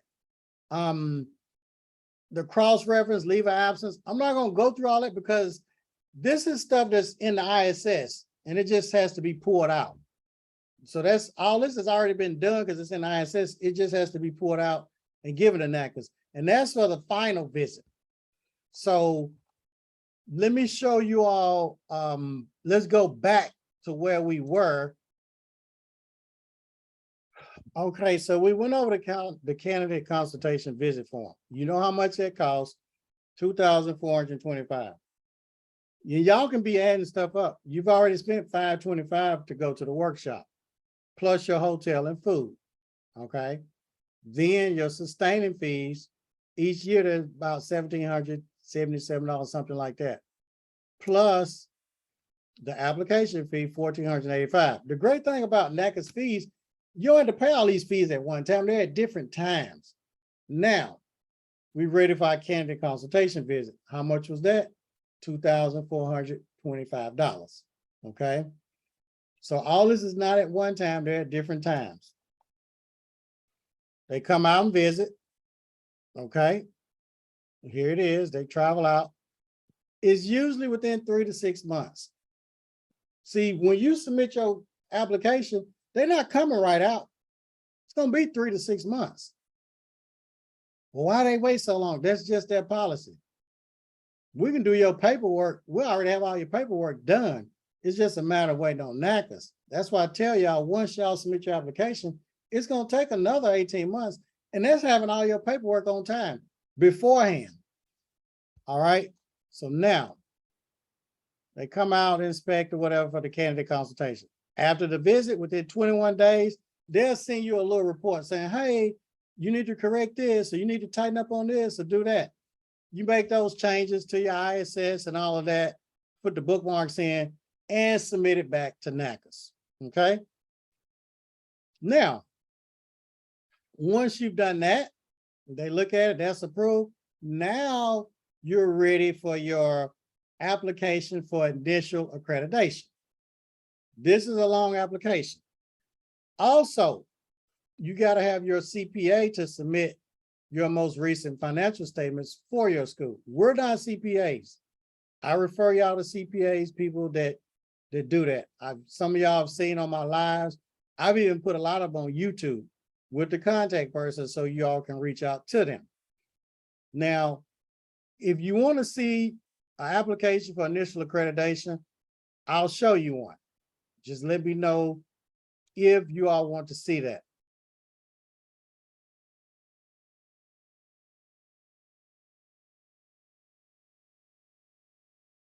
All right, so now, like I said, there are no social security numbers, all this is public record. So I want you all to see how an application for initial accreditation. So the team went in here, put the school's name. Make sure you put the exact name that's on your school license that was issued from the board. Are they using any other names? No, so we put NA. School's address, the exact address that the board has. Phone number, name of person they can communicate with, the date the school was originally licensed. All these questions are self-explanatory. Indicate when a school is closed, so we had to put that in there. Do you offer instruction other than English? No, if you put yes, then it may be Spanish sometime. Total square footage of the school. This is something that a lot of school owners miss, the initials. You got to initial each one of these pages. You got to put your initial on there. Also, if the school is the type of ownership, whether it's an LLC or whatever, so you got to put that in there. This school is, so you got to check one of these. So you would check private for profit. Okay, so basically what you would do, you go here and I'll show you what the team does. Add it, private for profit, put an X. That's what the team does. All right, now, if it's an LLC, you put that one there. Type of ownership, sole proprietor, dope, LLC. Okay, highlight that. Then underline it. We'll keep going. Look, type B, LLC, check one. Up here is asking you, okay?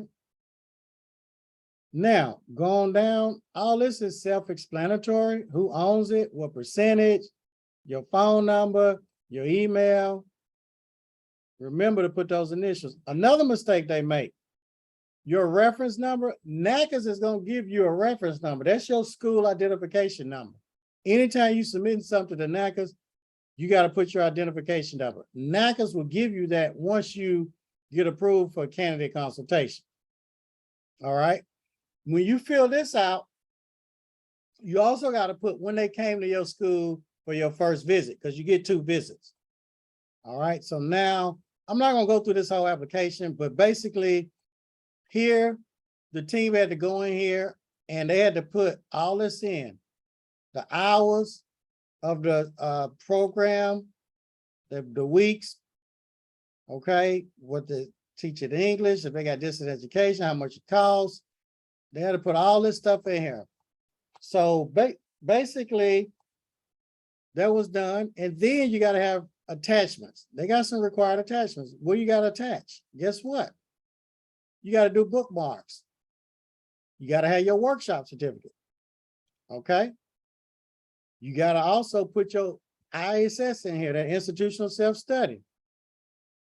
You got to bookmark and upload a picture of your sign, your floor plan, verification from the state when you open. The state had to give you a letter, a copy of your school license. All right. So all that has to be attached to this. So now, by the time you attach all of this,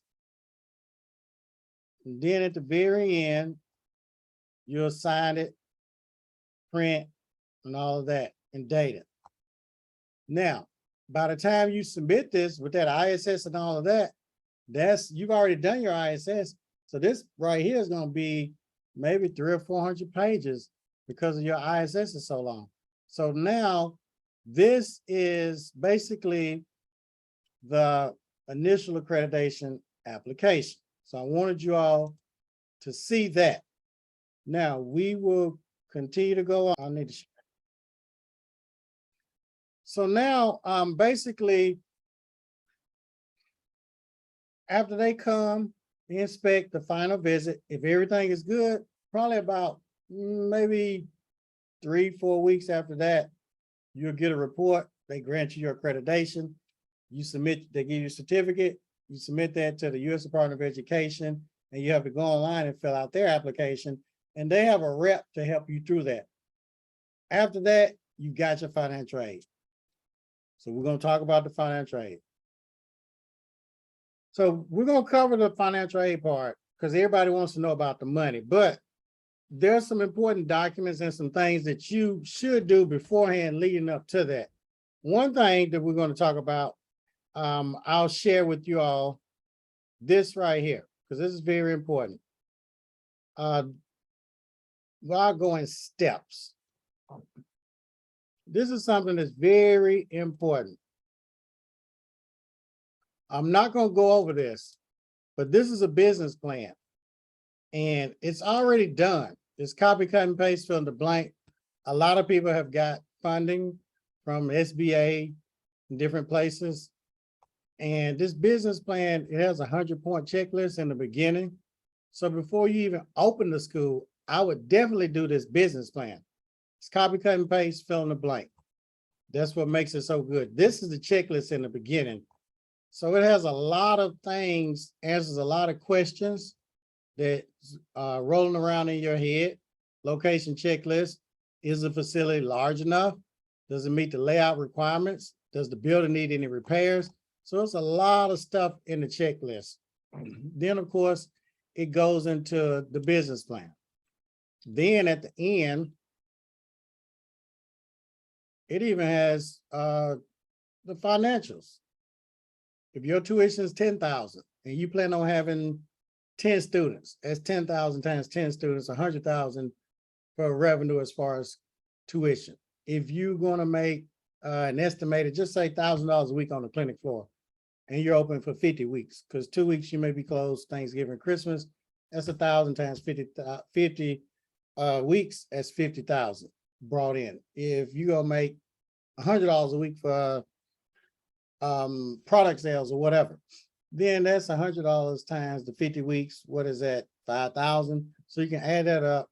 So it has an expense chart, which all of these are examples. It's not concrete. These are examples for you to put numbers in that fit you. All right, so that's the business plan. Now, and we have videos too, just talking about the business plan. Next thing, we got employee handbook. Great thing about this employee handbook, you can alter it to fit you. All you do is download it, copy and paste. Not only that, we got employee applications. Here's the application. Have your employees fill that out, a potential employee. It's already done. Have them sign, do all of that.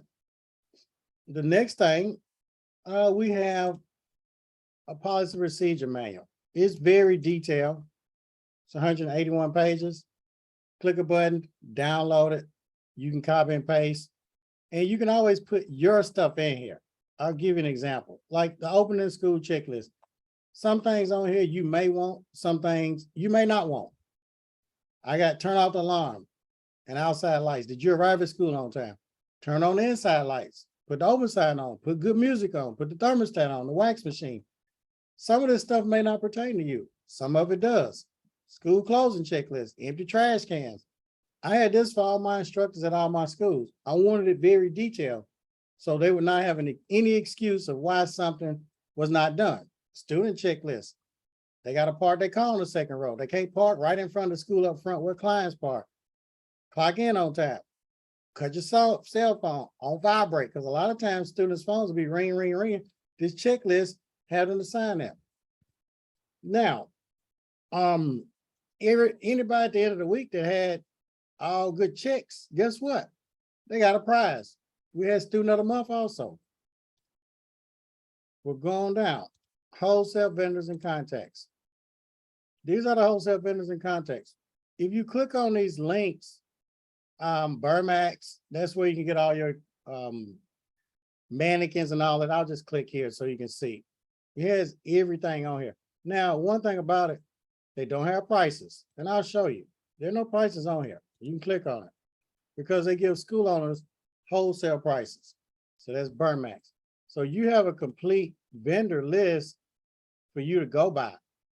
If you want to get equipment, buy right in Atlanta. Your books, we all know about Cengage. We know about SEMA, the online portal. So that's where you can get all your teaching materials. You don't have to know how to teach. I didn't know how to teach, but they already do all the teaching for you. If you can read and follow instructions, that's all you need to know. I know a lot of y'all want to be this great teaching instructor. Look, I had a school for 20 years, and y'all would teach me around circles around me on teaching, doing hair and all of that. Yes, you can. That's fine. But it doesn't take a rocket scientist or this experienced person or this expert to do this to be able to have this successful school. Go back. Because they got everything. I don't know how to do a relaxer. Well, how did you teach it? I can teach you how to do anything. I don't have to know how to do it to teach you. All I got to do is have my ladies' stuff and read from it. Callie. Simple as that. Okay, so we'll keep going. Now, buy right. Buy right is where you can get your equipment. Some of y'all may go on Facebook Marketplace. You may find somebody around town. You may go on eBay, Amazon. There are a lot of different places. Buy right here at Richard Salon Packages. We'll look at that. 4-chair operator, basically 2,600. Well, what if you need 16 chairs? I'm just giving you an example. Well, that means you need 4 of these. So that's what? 4 times 2,600, $10,400. Now you got all your equipment for the clinic floor practically. And the great thing about it, barbering, they have packages too for barbering. All right. And he has financing. He does financing. I didn't have no money back then. He let me put $2,000 down and pay $415 per month for the equipment. And he went ahead and shipped it right to my school door.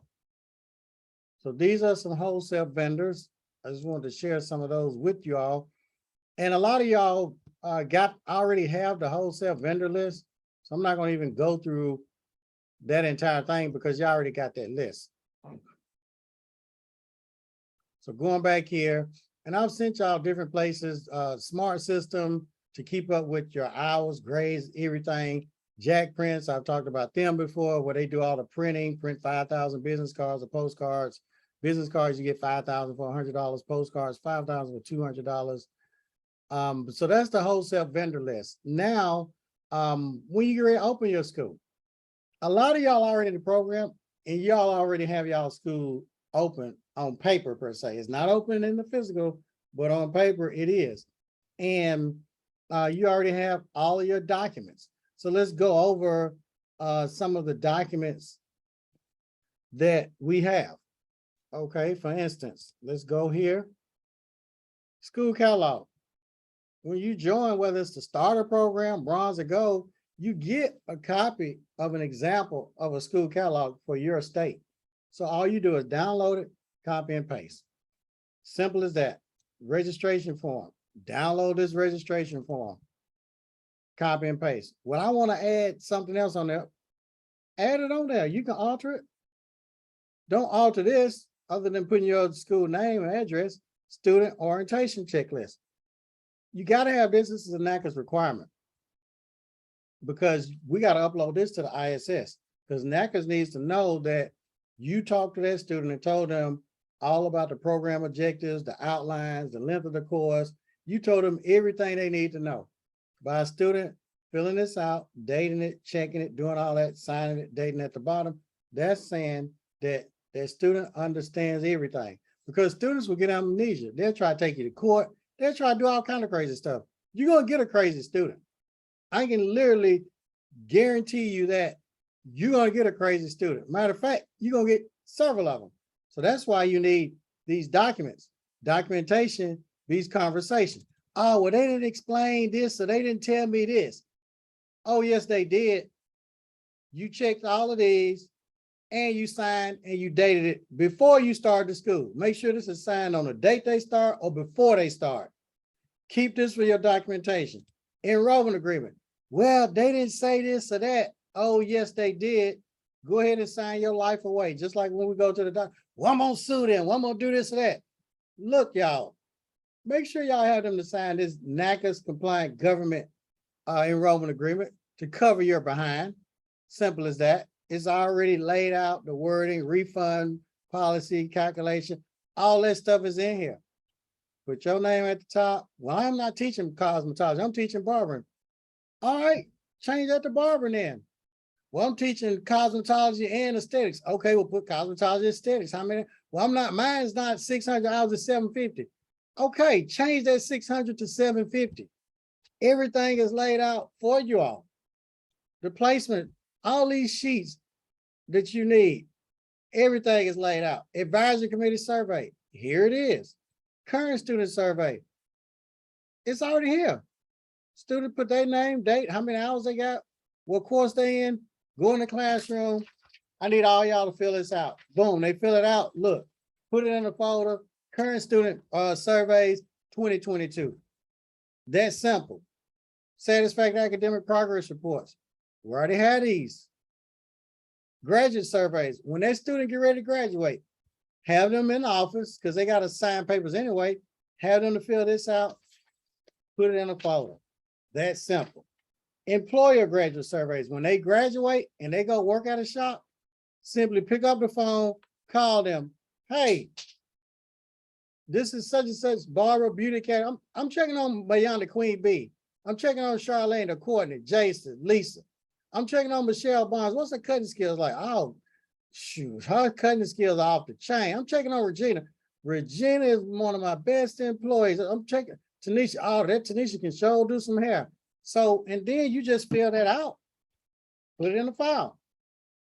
Okay, simple as that. So you're gonna need all these NACCAS compliant documents.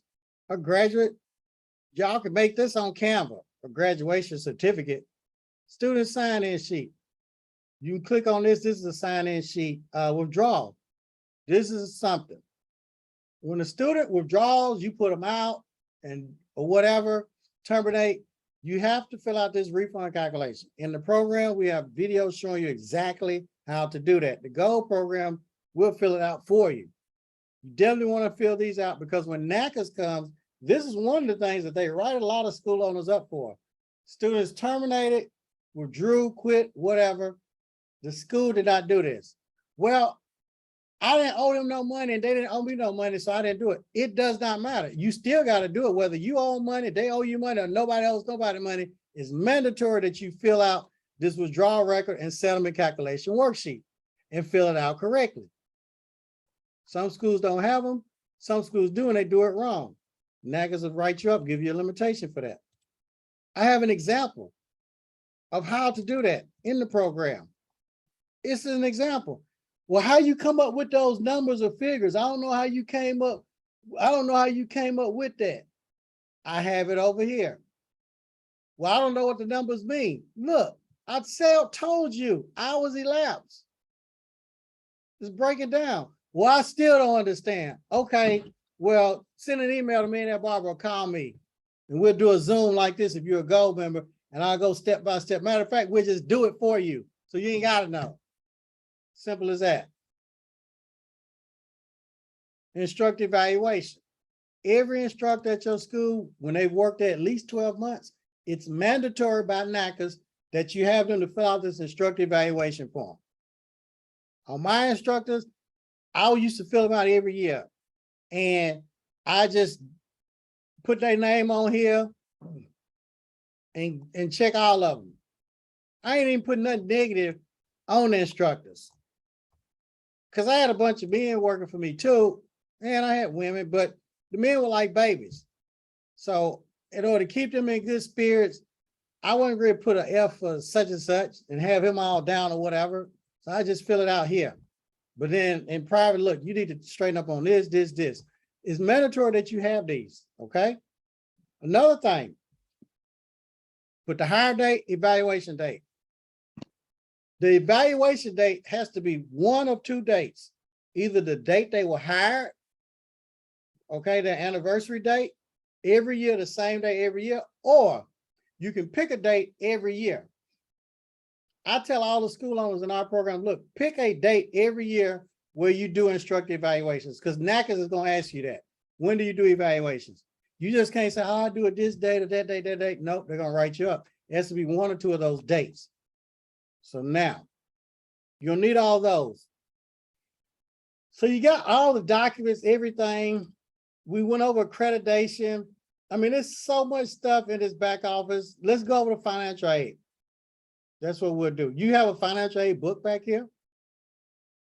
Well, I want to know about financial aid. Okay, read this 1,484-page manual.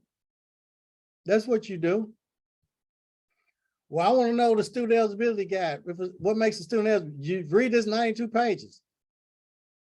Who qualifies for Pell? So instead of me, you having to read this 1,484, we've already studied that and done that for you. So let's break down financial aid. Let's talk about financial aid. That's what we're going to do right now. This will be like the last thing we do. We're going to talk about the financial aid. I'm going to show you the money part, and then we'll do Q&A. All right, with the financial aid, who qualifies for a Pell Grant? A Pell Grant is free money. That's money that you don't have to pay back. A student loan is money that the student has to pay back. Now, the student loan, when they send that money, they send it to the school owner. They don't send it to the school. That's great, ain't it? Yeah, they don't send it to that student. They send it to you. Mayana, Charlene, Courtney, Jason, Lisa. They're going to send that money to you, Michelle, Regina, Tamisha, and Tanisha. Y'all going to get that money wired to your bank account. All right. Well, if they rich, they're not going to get a Pell Grant because the Pell Grant is income based. Well, what if they made 50 or 100,000? Well, if they had a bunch of dependents, their computer, the way that they calculated, they may still qualify for some Pell Grant. All right. Now, everybody qualifies for the student loans. Don't matter if they're rich, poor, whatever. And guess what? They don't check credit on the student loans. That's good. It don't matter if they got a 400 credit score. It don't matter. Well, why can't they get financial aid? Good question. I'm glad y'all asked that. I knew you was thinking, well, tell me why they can't get financial aid. Well, okay, a Pell Grant. We already know they wouldn't get a Pell Grant if they rich. Two, if they went to Michelle Barnes School in South Carolina and got financial aid, student loans and all that, then they go to Louisville, Kentucky to Lisa Wilson School and apply for financial aid, but the loan that they got for school at Michelle Barnes in South Carolina, they defaulted on it. They didn't pay it. Guess what? Now they go to Lisa Wilson School in Louisville, Kentucky, thinking they're going to get financial aid. Well, when you get approved for financial aid, the government gives you this secret portal. Now, Lisa puts in that student's name, date of birth, okay, and social. Boom, comes up, hey, this government system says you're in default from Lisa Barnes School, from Michelle Barnes School in South Carolina. So what you're gonna have to do, you're gonna have to resolve it. Let me print this out for you and give this to you. This is what you owe. This is the number you need to contact. They can make 6 consecutive monthly payments for 6 months, or they can pay off the whole thing one time. Well, can I make 6 payments in 6 days? No, you cannot. Why? Because it's the rules and regulations from the government, the federal government, 6 consecutive payments for 6 months. 1 payment January, 1 February, that's how it is. Now, okay, another reason why they wouldn't qualify. Here's a trick question. Have you ever been convicted of a drug felony while receiving financial aid? So if you're in college, in school or whatever, getting financial aid, you're on financial aid, and you're out here selling cocaine or doing whatever, and you catch a case, then you won't be able to get financial aid. But that's a trick question. While receiving financial aid, most of those guys has been selling dope or doing whatever, or females or whatever, selling drugs. Most of the time it's guys, they're not in school. And if they are, they're not on financial aid.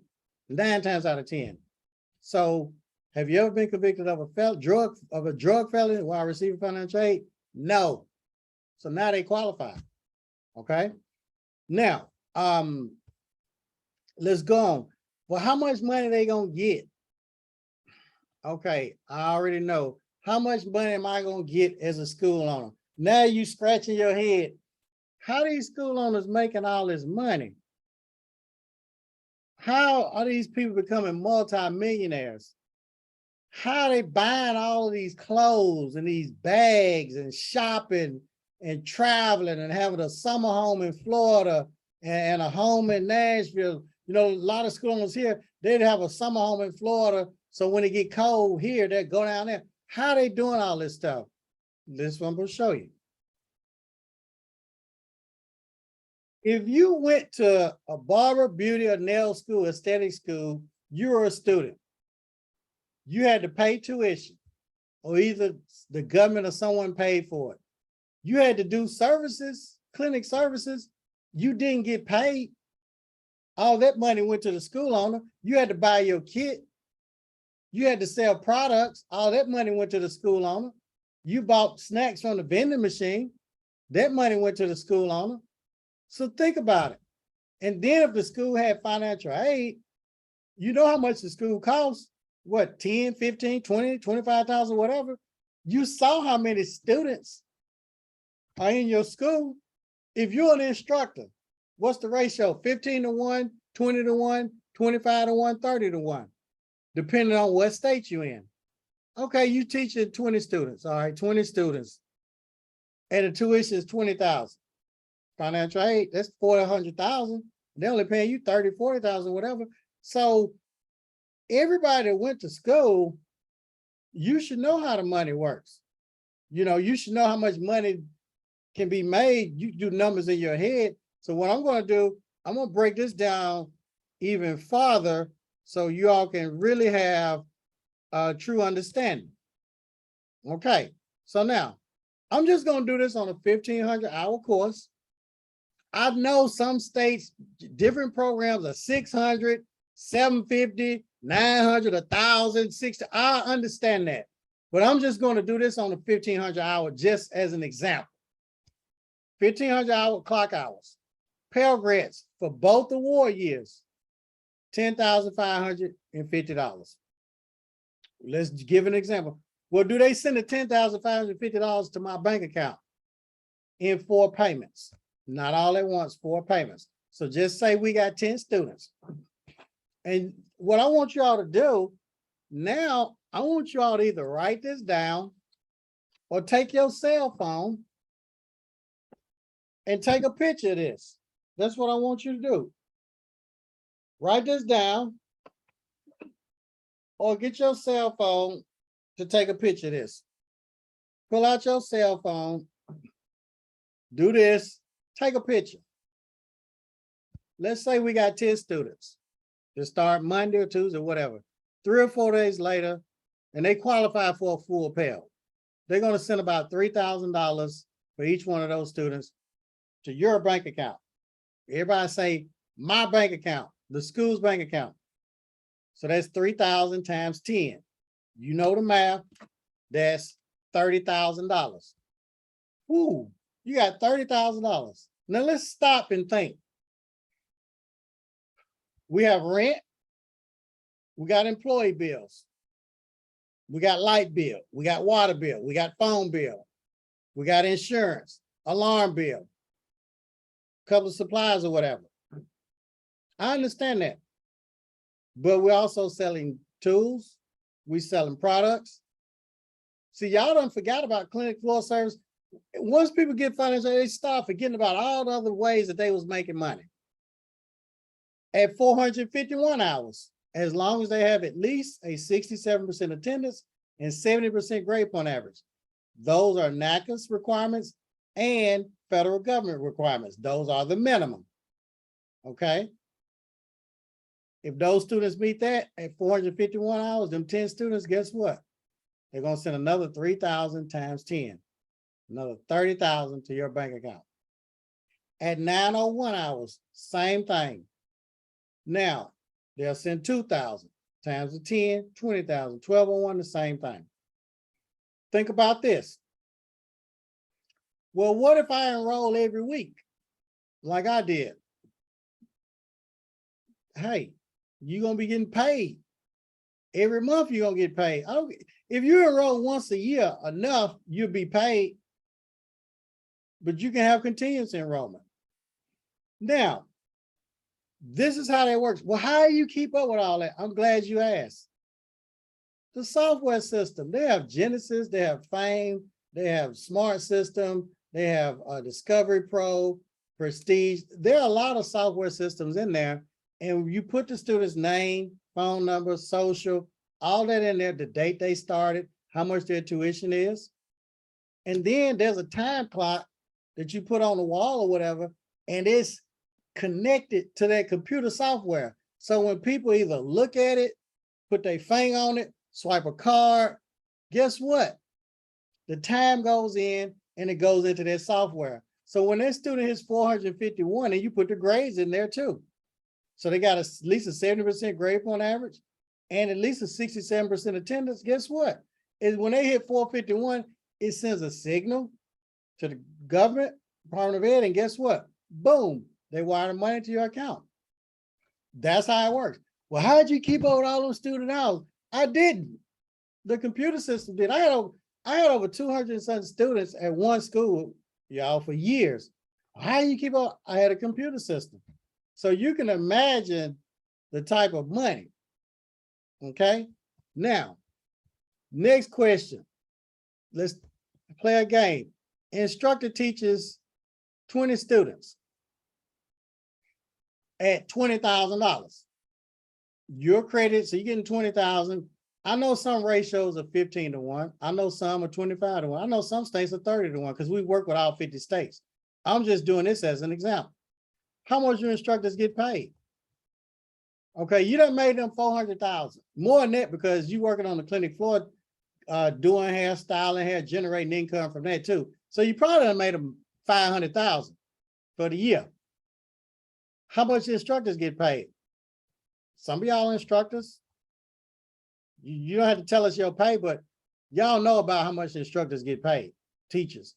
Okay, so we'll go on. So I'm just showing you this because the amount of income that they're going to bring in, the money they're going to make you, and by the time you get quite a few instructors, you really don't even have to go to the school. You don't. For years, I worked at my school, I think Tuesday and Wednesday, sometimes Tuesday, Wednesday, Thursday, never Friday and Saturday. I wasn't gonna be on no Friday and Saturday because I put my time in. Well, I love this profession, it's my passion. Okay, fine. But you got to start rewarding yourself too, because time waits on no one. Next step. I knew y'all was gonna ask me about the loans, subsidized and unsubsidized loans. I'm glad y'all asked about that. Here it is. Okay. Now let's talk about this. The subsidized and unsubsidized student loans. Well, we're doing it on a 1,500 hour. Well, how much money can they get? About $15,000 to $16,000. Well, who gets the money? Who they gonna wire their money to? You all. Great. Okay. We talked about the NSLDS system. That's that software program where you can put the student's name, social, date of birth to see if they're in default. Now, after the student has been there 30 days, remember we had them 10 that started? They're not gonna wire that money 3 or 4 days, the student loans. They'll send that 30 days after they've been in school. How much? About $4,700 per student. So them 10 students, we already got 30,000 from them, remember, from the Pell Grant. They do student loans, guess what? 4,700 times 10, 47,000. Now, if we do 30,000 plus 47,000, then we know that that's 77. What is that? 77,000. Boom. Then we got in 30 days for 10 clients. See, when you open the school, those are your clients. Your students are your clients. Who you know got 10 clients and I got 77,000 from them 10 clients in 30 days? Who? I don't think you know nobody in the shop like that. How many heads have you done as a school owner? You, 0. You ain't touched no curling irons. You ain't touched no clippers. All you're doing is walking around using your mouth. If you hired an instructor, you probably didn't do nothing. Think about it. What happens when they hit 451 hours? Remember, software system checks attendance, make sure it's at least 67%. Grade point average, make sure it's at least 70%. Correct? Now, if it is, guess what they're going to do at 451 hours? They're going to send the Pell Grant, which is 30,000. And at the same time, they're going to send the student loans, which is 47,000 for them 10. So at 451, if all those students hit on the same date, which they won't because everybody does different hours, different days or whatever, they may be absent or whatever, but around that month or whatever, they'll hit 77,000. Make sense? Okay. Now, 901. Guess what? Student loans, 3,500 a student. So that's going to be times 10, 35,000. Okay. That's right here. That's 35,000. Because it's 3,500 times 10. All right. So let's talk about this.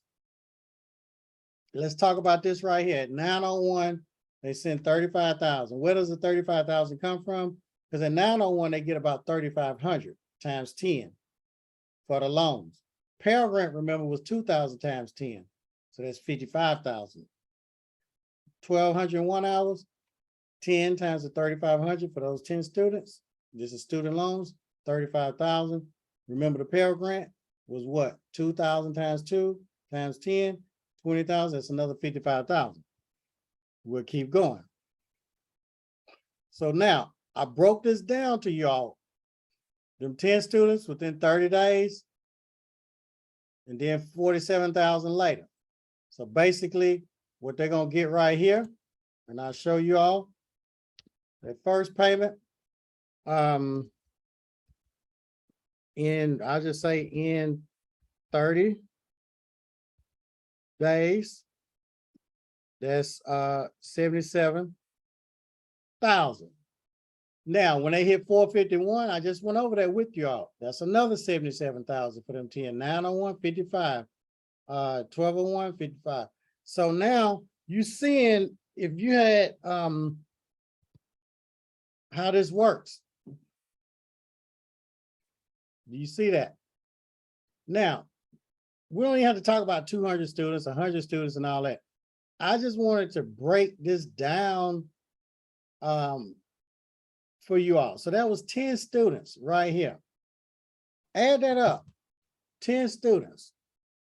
Okay, so that's basically 10 times the 20,000. Are y'all adding this up? So now I just wanted you all to see how that works. So what we're going to do now, we're going to do some Q&A. We'll do some Q&A.